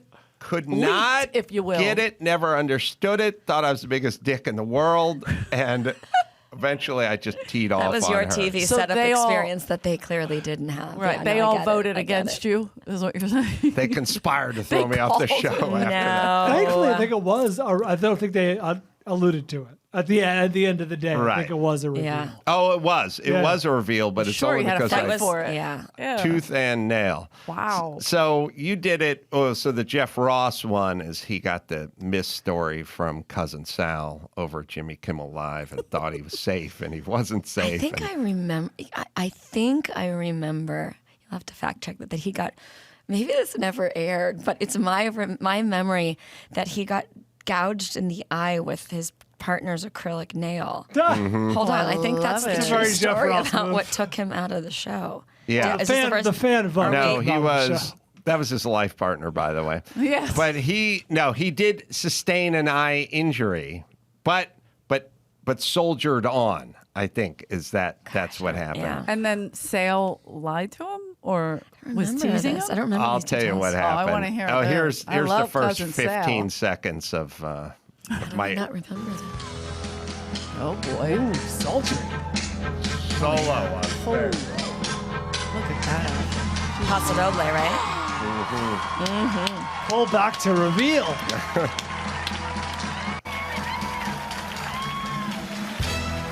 You guys incorporated the dance. Forgot about that. I mean, All right, we've seen enough. I'm Okay. now going to embarrass myself. Wow. impressive though. That is impressive, I didn't want to though. step on it. It makes up for the footwork. There's That's right. Don't they have rules like there's no lifts or anything? There's no rule of coming in What- with a well, big prop like that? Brooke knows I better don't than I do. remember. You know, it's kind of season to season. There was Did it change after like week 3? You could do a lift or Yeah, something like that. some version of Something that. it was like that was like a It did change easy the further thing you went or- along. I think that was for safety. Maybe. Get the Jeff Rosses out of there. Yeah. Maybe Jeff. Jeff's the problem. Jeff, the first when the dancer was kicked off that night, they were a guest on Jimmy Kimmel Live. Right. So obviously Jimmy Kimmel Live was privy to information to produce whoever was coming on, because they would go moments after they got booted. You'd go straight there, You'd yeah. hop in Yeah. a You'd town have your car. outfit packed just in case you got the boot, right? But I don't so know. I funny. mean, I don't know if there were. I don't know if that could possibly. Who knows? You'd hustle over to They Jimmy's probably had studio. a good idea based on rehearsals that day, because you would mark it and they would block it for real. So you'd run the whole show live during rehearsals. And the show was live, which was one of the cool things about being on a show like that. It was live. But they probably knew based on or had an idea who was gonna Oh, they conquer have a that real night. good idea. But then you never Yeah. know You what mean happens. Jimmy or the- No, I'm saying like the producers of the show producers. during your live run through Got before it. we went live. But you never know. You could have a terrible rehearsal and a great show. Yeah, but Great I think rehearsal. it's they tally the votes By the time of it the gets the audience or elimination whatever. episode, they wouldn't leave that to They have the votes, but they chance. still add in the judges' scores. But yeah, you could have if it was really for sure. If somebody Point bombed in the is voting. he got the call saying he was safe. He Yeah. was not safe. And he did not. It didn't sit well But with did him. Sal do it on purpose? Oh, That's yeah, very Sal funny. did it on. I Of course, Sal love did it Cousin on Sal. purpose. Okay, good. 1,000% on purpose. And then he told his partner, "We're safe," and they weren't safe. And I think that Inside. it's what the caused bat about line. it. It was a year-long rift between Jeff and cousin So Sal. good. Yeah. It's so fun. Famously healed by the great Tom Cruise. Yeah, that's right. At a We have the picture, football Sunday at Jimmy Kimmel's house. Oh, okay. Tom Cruise. Brokered the piece. Oh, wow. Okay. Yeah. Okay. Yeah, he brokered it. All right, let's talk about other things. Stories. Bring a little Stories. Scientology in. That's good. The fitness lifestyle app. That's what I'm talking about. Brooke Burke Body. You can download the app on the App Store or on Google Play. What can we learn from this app, Brooke? So I won't bore you guys with fitness because I know not everybody loves to work out, but this is sort of a union of all of the parts of wellness, mind, body, spirit, inspirational interviews, really fun, dynamic workouts, partner workouts, family fitness, a little bit of everything, creating kind of a digital gym at home because I don't know about you great. guys, but I'm not back like in a big closed room class anymore. We got to take care of ourselves more so now than ever. So doing fun things that you wouldn't expect, like I'll give you an example, using the kitchen counter as a bar class, using a chair in your office to do a whole workout, using water bottles, wine bottles, whatever bottles you have if you don't have weights and fitness. So I feel like these last few years, people are learning how to get it done at home and learning the value of being outside and vitamin D and energy, adrenaline, dopamine, all these things that we need right now just to take care of ourselves. So it's been an interesting few years. Classes in my backyard. I do a class in cool. Malibu, which is cool. We do live, community connections and global events, which are really fun. But just mixing it up. Yeah. It's changed the way we work out, the way we take care of ourselves, and that you can do it for free. You can do it for a nickel a day. You can do it on your phone. You can do it on your smart TV. So it's been really fun for me to choreograph all that and connect with people. What do you do? Where are you at dietetically? I intermittent fast, and I think a big part of that is, nutrition is a big part of the overall results. But there's a lot of wiggle room if you figure out how to fuel your body, how to work out, I work out. I don't work out as hard and spend as much time doing it now as I did in my 20s. And I think I get better results now. Just learning, growing, understanding your body. More efficient. Yeah, totally more efficient. What's your, what do you do with the diet, the intermittent fasting? So I eat probably 2 meals a day, and I'm not clocking it. Like if I'm out or I'm at a dinner, I'm doing something social, I'm not counting the hours Your down. window, the eating window. I give myself a little bit of grace, but I don't eat breakfast. And if you're not eating breakfast and you're just skipping it and not being healthy, that doesn't mean you're intermittent fasting.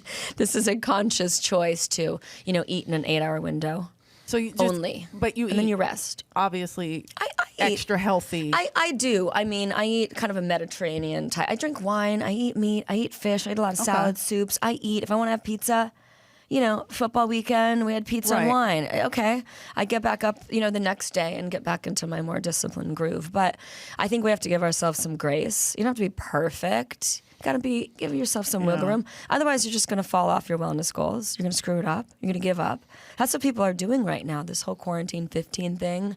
People are like, I've come so far from where I was. I don't know how to more start. than 15. More than that. I don't know how to get back into it. I haven't worked out in a year. Why would I start now? I'm like, that's crazy. Yeah. We have to take care of ourselves. I think I think in general, and maybe it got hastened by the pandemic, but, they talk about how many, just during the pandemic, and I'll screw the numbers up, but top 10 billionaires added 42% to their net worth and stuff like that. Rich people got richer and poor people got poorer and fit people got fitter and fat people got fatter. And the people that were healthy are healthier and the people who drank a little drink a lot. Wow. Like it just created this bizarre chasm that the pandemic, it widens incrementally every year, but this jumped us to the Grand Canyon, like pow. Like we're now, you look at Los Angeles, you talked about Malibu, you go up and down PCH, you see them building on these double lots. There's places you've seen, I've seen over there. Those aren't $40 million houses. No. Those are $82 million houses. And then you go 12 miles that way and it's homeless people scattered to the wind. You know what I mean? Like I grew up out here. It was just a bunch of people that lived in the Sherman Oaks area, school teachers. It was like almost everyone was in the middle. I mean, you were hard-pressed to find a rich guy, and you're hard-pressed to find a bum. Right. Like when I was growing up. Oh, you really just think about it. Well, there's always some homeless guy. There's like one town kind of vagrant-y dude, and then people knew some guy lived up on the hill who had a Mercedes or something. Yeah. But now there's a whole bunch of bums and a whole bunch of super rich people. The middle has kind of dispersed, just gone either way, up or down. I feel that's Extremes. what's going on. We find ourselves in that space. You're right. I hadn't really thought of it like that. But, there's been such a shift, some good ones, some extreme ones like what you're saying. Yeah. But definitely changed us. I mean, I think the way we spend our time, who we spend our time with, what we do at home, right? But, Where did you grow up, Brooke? I grew up in Arizona, born on the East Coast, grew up in Arizona, but been in LA since I was 20. And Tucson. Was it for you? Was it always? Were you modeling before you got to E? A little bit, but pretty simple upbringing. Studied broadcast journalism. Thought I was going to go into business. Loved school. Loved all of that. Accidentally dabbled into that field, and then came out to LA and just started doing a little bit of commercials, modeling, acting. A bunch of lame little things. And then I got my gig on E and traveled the world, had so much fun doing that. And then just kind of, I don't know, one step after the other, took advantage of the right things. But I always thought I would be a businesswoman, not necessarily in the entertainment business. So this has been a really fun few years to run this wellness company and choreograph content and create these other opportunities and connect with people globally at a really weird time where people are starving for in-person connectivity and connection. So it's been really fun. I really love being in this space. It's a weird chapter in our civilization in that people did this, now they do that, now they're doing this, tomorrow they'll do something else. Like I was growing up, it's like this guy was a school teacher and then he stopped, now he fishes. Well, no, you're right. I mean, look at our go business. to another That's called business. retirement. Yeah. In our business, all of a sudden it was like crickets, and then everybody's got a studio at home, and all of a sudden we're all, directors and producers and narrating and telling our own story through social media or however we choose to do it, which is kind of powerful, but sort of weird, when you think about it. It's true. It changes from second to second in show business, though. Yeah. But nothing like, what do you think? Nothing like what we've seen in the last few years. Well, it's an interesting, so I think technology, it just speeds everything up, For sure. Well, that's true, too. And so, like, we used to be very analog, and when we're analog, you can only change slowly and incrementally. Like you look at a car from 1920, and then you look at a car from 1930, and you go, it looks a little better, but mainly the same stuff, and it's just incremental. Yeah. And so if you're born in a certain time, it's just really slow, incremental change, and that then with slow, incremental change, you can acclimate, but no one can acclimate. It's hard. You get whiplash like this. when it's like boom, bow, here we go, and I think that puts a lot of stress on people mentally. Just 100%. Well, and the disconnect of the older generation where they can't even relate to anything. Right. They can't even engage in the conversation of what our children are experiencing and going through. Yes. Like there's not even you can't even. Did your children look at you like you're an alien? And then the grandparent, the disconnect between the grandchild, it's so vast. Yeah. You're describing the internet or social media to a more finer degree. But I mean, the amount the culture shifted when the internet came around, hundreds of years from now, they're going to like, how did they survive that? Yeah, and many didn't. I mean, teen suicide, teen suicide is like through the roof. I mean, it wasn't cyberbullying. We weren't wired for this. There's no way we're wired for this, and so. There's two ways Interestingly enough, when like something like refrigeration would come around, right? Or like vaccine or whatever your major jumps were in history, it took many years to get to everyone. Everyone had the internet within 5 years. You know what I mean? Like from this nascent thing to like, it's changing your life as you speak. I watched other people's color TVs for 13 years before my dad broke down and got a color TV. That's incredible. There were cars with air conditioning. For me, cars had air conditioning, and I don't want to go back to the prototype, but they had them in the 50s. You get a Cadillac with air conditioning. I made it until age 31, until I actually experienced air conditioning inside of a vehicle. Imagine running that by one of our children. Right. I mean, speaking of cars, we took a road trip. Your seats aren't heated. I mean, we took a road trip to go visit my mom, and my mom's been like, living alone and doesn't really want to travel right now for a lot of reasons. So we take a road trip. So I'm with my kids, with the dog, like with the 3 kids in the car, and I'm talking to my 19-year-old daughter, and I'm like, we're gonna drive, and I had to go on a trip after Arizona. I go, you're gonna drive the car home with the kids. She goes, I can't drive your car. I'm like, why can't you drive my car? She has an electric car. She has a Tesla. She goes, I don't drive. I'm like, what are you she's 19. I go, what are you talking about? She goes, I never drive, Mom. I just put it on autopilot. She's like, I'm not driving. I go, are you freaking kidding me right now? I go, please tell me she's not in the car not paying attention. She's not on TikTok and checked out. She did not have the confidence to drive my car because she was so used to the computer. And that was my light bulb. I was like, wow. Like you tell your grandparent that you're never going to have to go service your car because it's a computer. It just doesn't exist. It's just electric. Tesla. She's like, I don't drive. Upgrades to your car. That's insane. Download them. Yeah. I never thought about that. I would never think of it like that. Yeah. But yeah, that's true. I mean, if they have cars that drive for themselves, that was who really would do disturbing it? for me. I thought that was. Yeah. I thought that was really fucked up. I know, but That's I mean, insane to me. That puts it into perspective. For 100%. everybody. Like, at some point we have some version of that, which is I never did laundry in a river. Yeah. But it's not quite. It's still tactile to do your own laundry. I was discussing this with someone earlier today, which is I'm worried that I was talking about expertise and instruction and this, thing where the elders would bestow this wisdom upon the younger people and all that kind of stuff. And I was thinking, like, why is that out the window now? Like, Dr. Drew, board-certified physician, and he can kiss my ass according to, like, every 19-year-old on the planet. They don't give a shit about what he's got to say. And I realized it's true in my own life. And I started to think about, like, this disconnect. And I realized it comes from the digital world because I hearken back to my days on a construction site, and the whole thing was Russ, the guy who was smoking the Tiparillos, would yell at me because I put the blade on backwards on the circular saw, and he was like physically showing me what to do. He was going, "No, hey, dumb shit, you got to flip it over, put the label on the outside or whatever, and tighten it back up or whatever." And it was all just this tangible, hands-on kind of.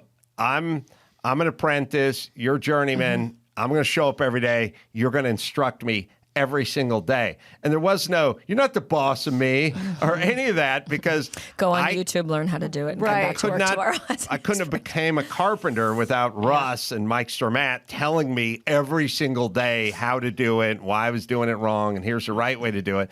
But then and that was true on the farm, and it was true in the factory. Like when we worked, there was a pecking order and somebody had to tell someone else what to do and how to do it. Now we're kind of in the digital realm and people are sort of sitting in cubicles and they're on their computers and they're not really having this experience of the coach and the player and the passing down of the wisdom and the knowledge.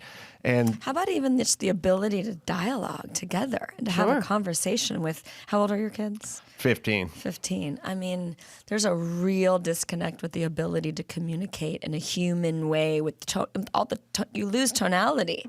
Yeah. If you communicate by abbreviations, by text only. My phone has never rang at home ever for any one of my children from 21 down to age 14. Never. Right. It's all text. Like not ever. Text, computer. Yeah. My nieces are like that. I have 15-year-old nieces, and we were at a wedding, and they all sat there on their phones playing. But the tenderness, the tone, like everything is like. They didn't even dance or hang I wouldn't out. problem solve an intimate moment or an issue or friction in a relationship via text. I just wouldn't do it. I'd be like, pick up the phone. This is not a text conversation. It's not. We're not doing this over. Right. Yeah. We're gonna be agree. human. Yeah. We're gonna communicate. It's interesting. Or not. And when you're ready to communicate, pick up the phone. Or not. Yeah, I never even thought about the danger of all the text. It's so. How much we misinterpret that Oh my God! I mean, with our own tone. Yeah. Yeah, you misinterpret it when you lay your own tone on it, or every once in a while you get a rando text that was supposed to be for somebody else, and you get it for you, and you apply it to yourself, and you're like, what happened? No, total mistake. Or you don't have your glasses on and you misread it, and you meant to us, you thought it was something that it wasn't, and you've already fired it. Yeah. All right, well, get Brooke's app so that you don't end up like her daughter. Drunk in the backseat of a Tesla yelling, "Drive, bitch." No. All right, Shut these kids up. Let's take a quick break. We'll come back and we'll do the news with Eleanor and Brooke and Bald right after this. The Adam Carolla Show. Your source for the news that matters. Or random stories that piss Adam off. Oh, I do want to say this. I'll buy you a second, Eleanor. Oh, thank you. You saw me sipping. I saw you sipping. Somebody tweeted me that some 19-year-old hacker is able to hack into Tesla now and lock doors and unlock doors and start cars. I came up with a movie called Navageddon 15 years ago. And there we are. I said, we're all going to jump into our Teslas or robot cars. By the way, the future's here. We're there now, but jump ahead 10 years. We're just going to jump in. Perfect. And some Russian hacker, the doors are going to lock, and it's going to steer us to the Grand Canyon. And we're all just going. I think How we about a found your child? star. Forget about the Russian hacker. Yeah. We How found about your star child? of the show is her daughter. Let's do it. Be Yeah. great. Yeah. She's at a road trip and she's coming back and she has to take the kids and Yeah. Now, all the fun ensues right there. In this movie, Bruce Willis is an old school guy who drives a 60s Bronco. Great. And of course, at the beginning, he pulls up to JPL in Okay. the old Bronco, and it backfires, and everyone's got the electric cars next to it. It's like, hey, would you wake up and enter, and you're living in the past. He's anti-technology and even have fun. Right. Nice. Right. And yeah, Bruce Willis like, hey, man. He's got a walkie-talkie in his car. Yeah. Yeah, he's Old old school, school. but Old school. that's what's going to save him. Yeah. Don't worry. Yeah. Maybe even a CB radio. All that Oh, works. yeah, I like CB. that. Mm-hmm. Sorry, I'm old. No, too. please. CB radio. You didn't even say beeper. You're like CB No. radio. We're I going went way further. back. So we're doing the news. I'm very excited about this. Is my first time doing the news. Are you guys excited? We're excited. All right, feel that energy. OnlyFans creator with 2 vaginas says she uses one for work and the other for personal use. Really? You got to write them both off if you do it right. This is an Australian woman who was born with 2 vaginas, says she uses one for work, the other for personal use. During a doctor's visit, she learned at the age of 20 that she had, oh boy, I can't say that. I'm looking at a picture of her. Dideplica? I knew a girl who had this. By the way, You didn't. I hope she has the top Julianne Hough. OnlyFans.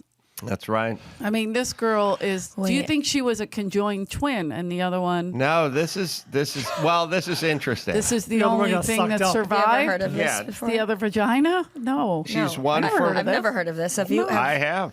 I mean, I knew a girl. Well, I For- feel seriously? like you searched this in your. Wait, did you really? Well, he was on Love Line for Absolutely. Oh, that's no, I right. knew a girl. I was friends with a girl. Well, this girl. Wait a minute. She had 2.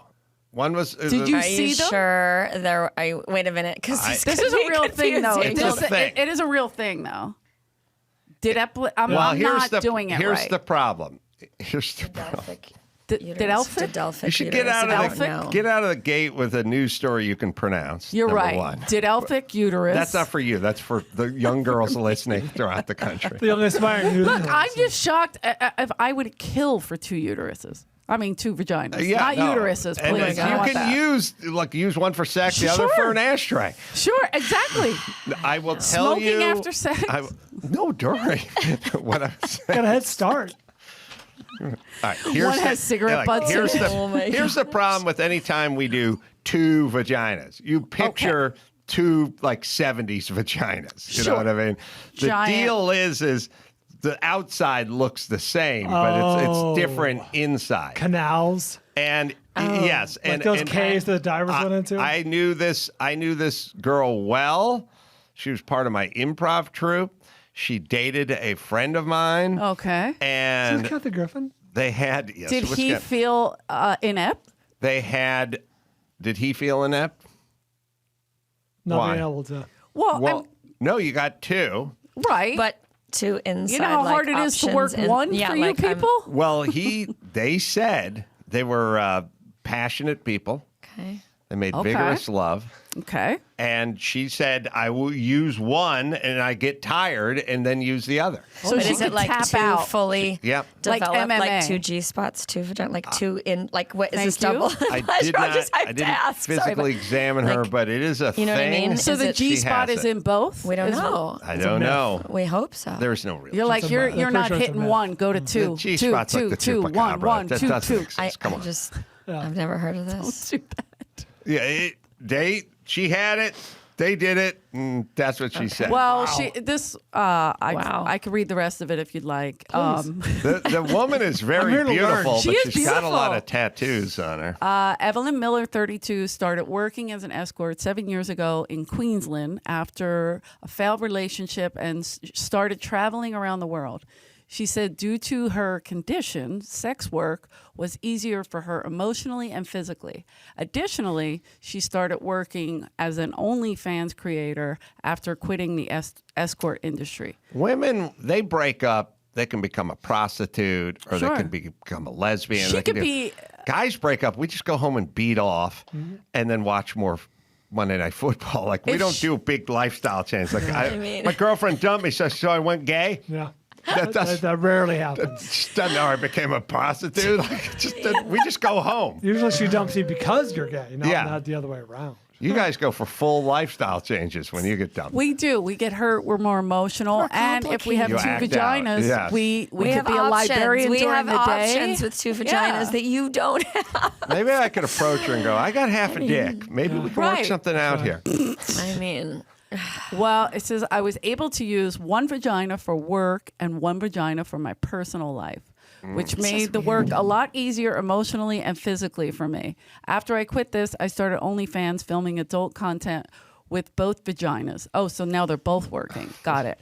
All right, double time. And it's been very, very successful. I can only imagine it's successful. She has to be the top rate on OnlyFans. by mere curiosity. Yeah, You yeah, kind the of want, like, curiosity I'm factor, curious yeah. now. You kind of want to see that. Chris, al- use right? some show funds to sign up for her. She also added that sex OnlyFans. feels different in each vagina. Whoa. Oh. And the doctor informed her that she can only pick one side to have a baby in. Currently, How what do if you she get could to have decide? both? Like, Oh, my God. Currently, Miller is pregnant with her second child, but she can't give birth vaginally. Whoa. What, she has two? It's like a T-shirt gun.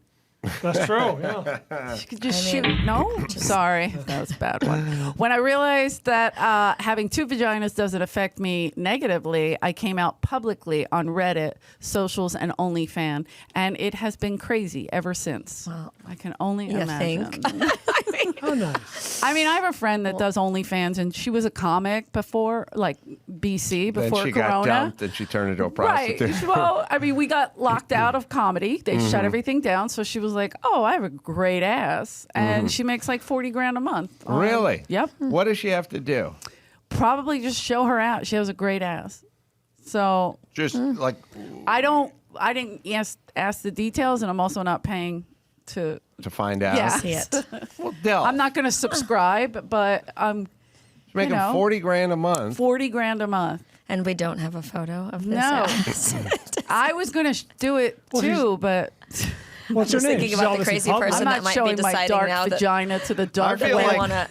I feel like John Travolta with the milkshake. I got to see what a $40,000 ass looks like. Give me the $5 shake. Pulp Fiction. Yeah, Wow.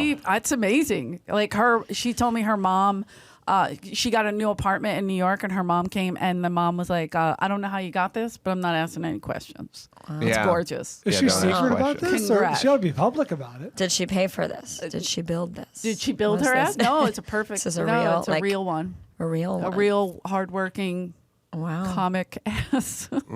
Wow. Good for yeah, her. I mean, she talked about it on a podcast with us. Okay, what's her name? No button plants. Real deal. I don't know Who if I should say her knows? name. Is that bad? She was on your podcast. Not mine. Oh. Somebody else's. So I was like, I don't remember if it was a Patreon or not. That's why I'm being like, Exclusive oops. content. I don't remember. TMI. Okay. I gotta be honest. Probably would help her, but okay. Tell me later. She does good. Tell me later. So, all right, on to the next one. This is exciting. This is NFL. Malik McDowell arrested following report naked brawl with cops. This is very exciting. Wow. Cleveland Browns. Cleveland has a lot of problems. This is just going to add to it.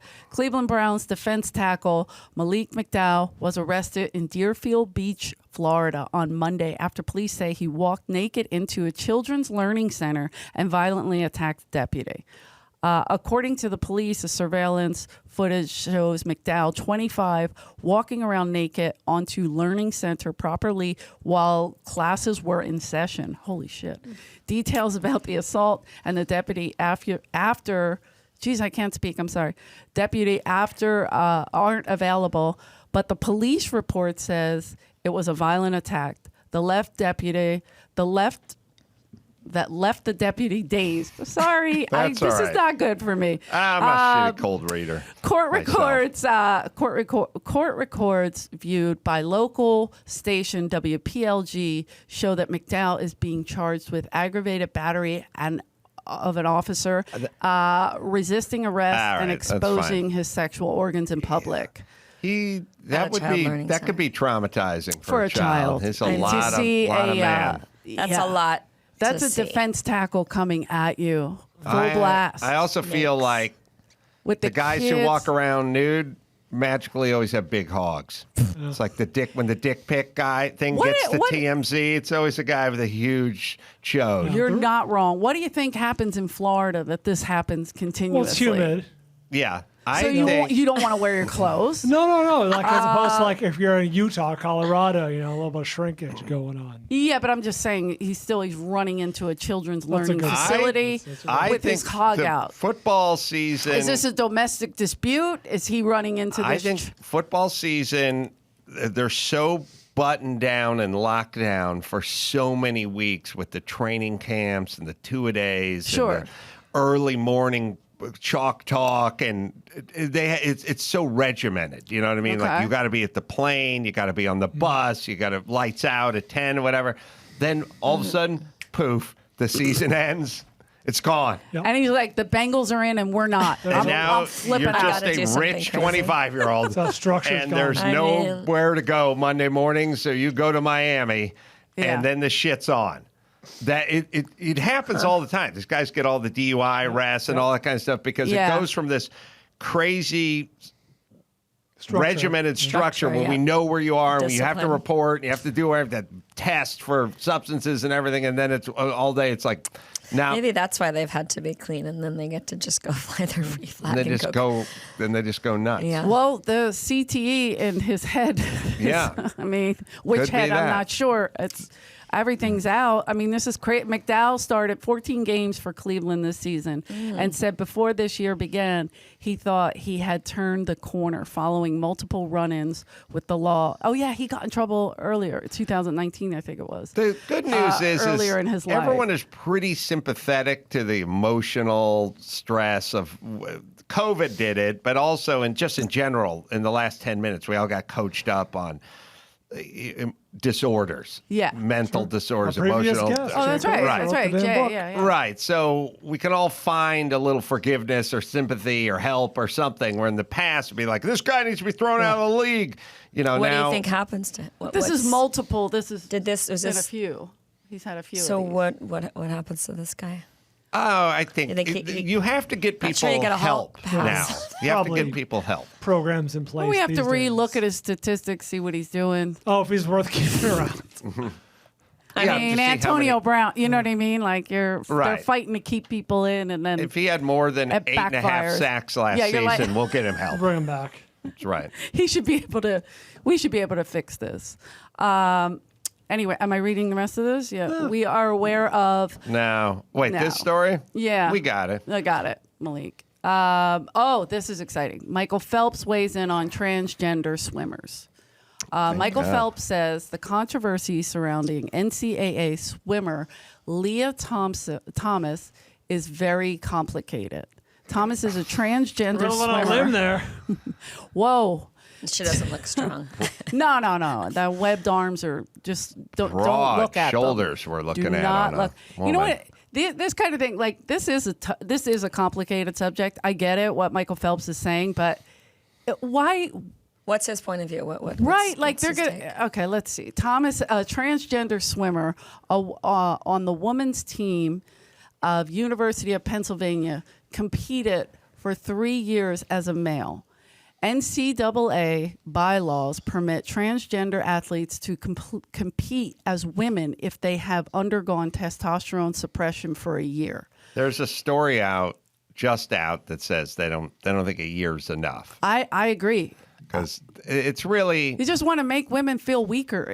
We already feel weak. We get it. You stunk as a male, and now you're coming in our shit. No. Yeah, I agree. This is not empowering women, especially when you just whoop up on all the other ladies in the pool. Right. And I don't have anything against transgender. It's just when you get into this specific thing, like when you're competing, I think it is complicated. Yeah, well, they have men's sports and women's sports because if you look at the swim times or the 40 times or the NBA or the vertical leap or whatever, the men are physically stronger, and so they do better. So they created, if everything was equal, there would be no men and women's sports, just be swimming. You get in the pool, see how fast you can go. And then you take a sport like dance, and yes, it is very real as a sport. A couple of veterans here. Dancing with the Stars doesn't have a male and female category because we're both kind of equally able absolutely. to And they do have that. female partners. It's all, this is the Wild West. This is a whole new area that we're going into. But yeah, if there were no male, female, and it was all just one sport, the muscle mass advantage on this just seems insane. This seems like an obvious advantage. The men and women have differences. I know that the younger generation doesn't believe that, but we're not all one. We're not all the same. I get it. But we also swimming. Yeah, right. We have leg strength. Women have leg strength. Men have upper body strength. So I mean, it's that looks frightening. Well, this one is a tough case because he swam competitively as a male for a while and didn't. I don't know, sort of mid-packy guy, I guess, and then he became a female, and now he's setting records, so that's an issue. Well, okay, so exactly, breaking records of women that worked very hard to get those records. So yeah, and we're now getting into the part where was he breaking records as a male? No. If he was, I would predict if he was breaking records as a male, he'd probably still have his junk right now. He'd still have his dorsal fin in that pool for the backstroke. Exactly, that does help. This is complicated, but it is. So Phelps appearing with CNN's Christina Anapora. I never say that name right. Yeah. I never say it right. I'm a terrible person. Last week spoke to the issue as one of doping. Right. Says he doesn't believe he's competed in fair field in his whole career. I think this leads back to the organization committee. Again, Phelps said, because it has to be a level playing field. That some things that we all need. That's something we all need because I'm so sorry. I'm the worst reader because that's what sports are for me. I don't know where this is going to go, but I don't know what's going to happen. Has he been canceled because of his controversial statements about level playing field? By the time people hear this. But he's right. Think about that. Like with the doping, people dope, and that does unlevel the playing field because if you're doping, you're ironically. The pool is always level physically because the water is always level. They have water levels when you do building. Sure, but endurance and speed and stuff like that all count. I was a swimmer. I'm just saying technically the water's level. I hear what you're saying. The playing field. Argue with that. I'm not arguing with that. This is not, look, it is getting into this realm, which is an interesting period, which is the former defenders of women's rights are now having to essentially support somebody that's hurting women. Right. And because there's an agenda and there's a new world order and everyone's got to be at the tip of the spear. And then if somebody like Billie Jean King, or I think it was not Billie Jean King, sorry.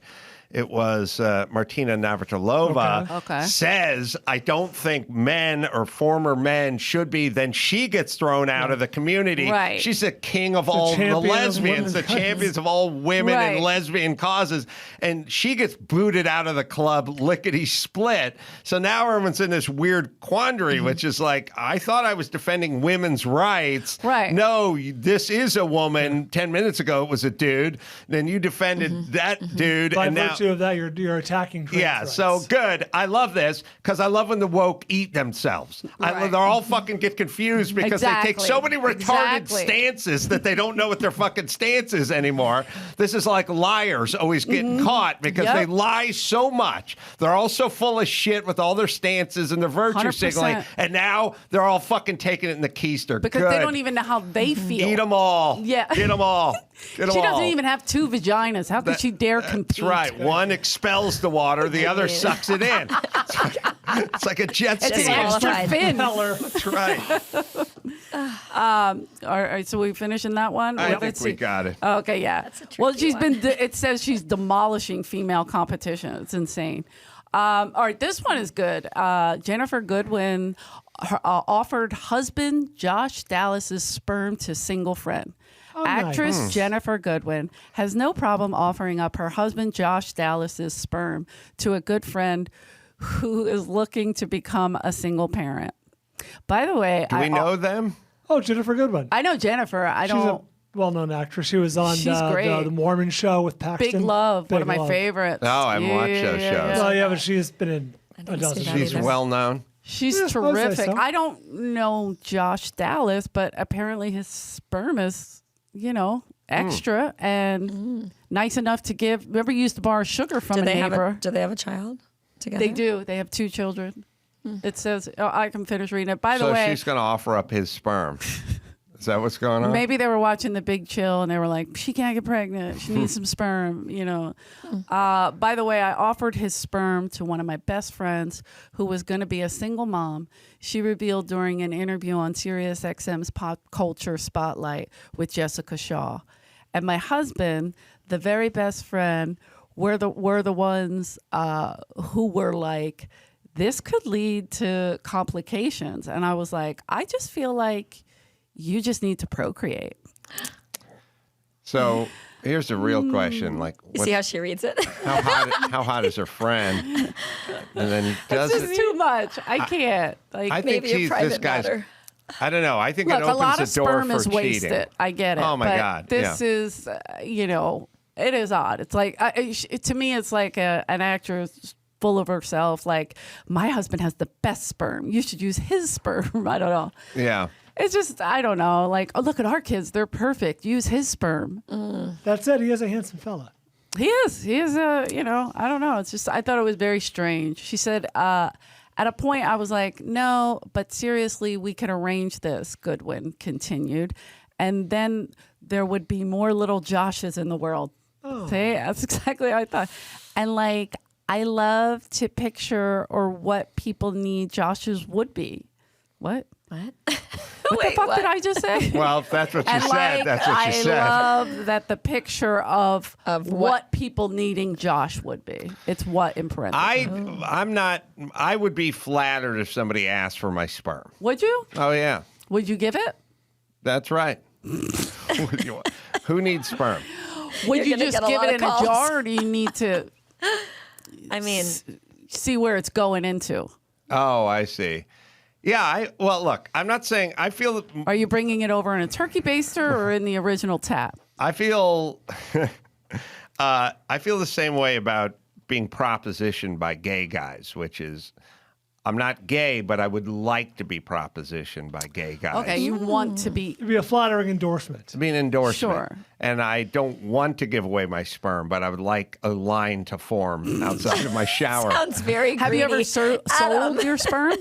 Didn't people do that in college, sell their sperm? So, more about some people do that. Yeah, some people do that. I never went to college. I just went to work. So, had you have been there, there would have been a lot of requests for You think sperm. so, Brooke? Yes. I think so. You think I could have fetched a pretty penny on the open market? Why don't you start an OnlyFans where you sell your sperm and they can watch you so they know it's from they have to authenticate. Oh. You could grab any old jar if it's off screen. Sure. Any old cup from so a you're Rams saying game. They would need to really authenticate it. Yes. In your case, yeah, I would say yes. They want to know it's really for sure. Carolla sperm. Mm-hmm. Is that good for $40,000 a month? Not as much. I don't as your think friend. so. I don't know. Yeah. Depends. this depends. All right, let's bring it home. All right. Sorry I fumbled all that. I'm not really a great reader. I'm terrible. Oh, I have a great ass. I'm terrible. That was the news on the Adam Carolla Show. All right, let's see. Jay Glazer. Yeah, I forgot about him. I got too many plugs. I don't know what I did with this piece of paper. Is it under me? Did it fall? Oh, wait. I think I got it here. All right. Give a plug. Unbreakable. That's Jay Glazer's book. And then Brooke Burke. She's got the app Ladylike. It's available wherever you listen. Oh, that's my album. Oh, wait a minute. Shit. Eleanor, I grabbed the wrong one. Fitness app. Brooke like, Burke Body. And then Ladylike. Sorry, that's Eleanor's page. Comedy album Ladylike's available wherever you listen to music. That's how we do it. And you can download Brooke's app at the App Store or on Google Play. And Not a lot of strong readers around. Yeah. I'm doing a Crushing it. live show February 6th at the Bray Improv with Bill Shatner, and Dennis Quaid's going to be up on stage with me as well. And until next time, this is Adam Carolla, Jake Glazer, Eleanor Kerrigan, Brooke Burke, Thanks for having Paul me, guys. Brian, saying mahalo. I was holding my phone. And I was like, I can move my phone around, I can toss my phone around, but if you slap my arm, the phone would go to the ground. That's you. You caused that. I do that all the time, but he controlled the ball. It's like, control the ball doesn't mean a ball. vice grip. It means you already controlled it. A juggler's in control of his balls. Right. My job title is NFL Insider, and I don't know what a catch is. I'm telling you.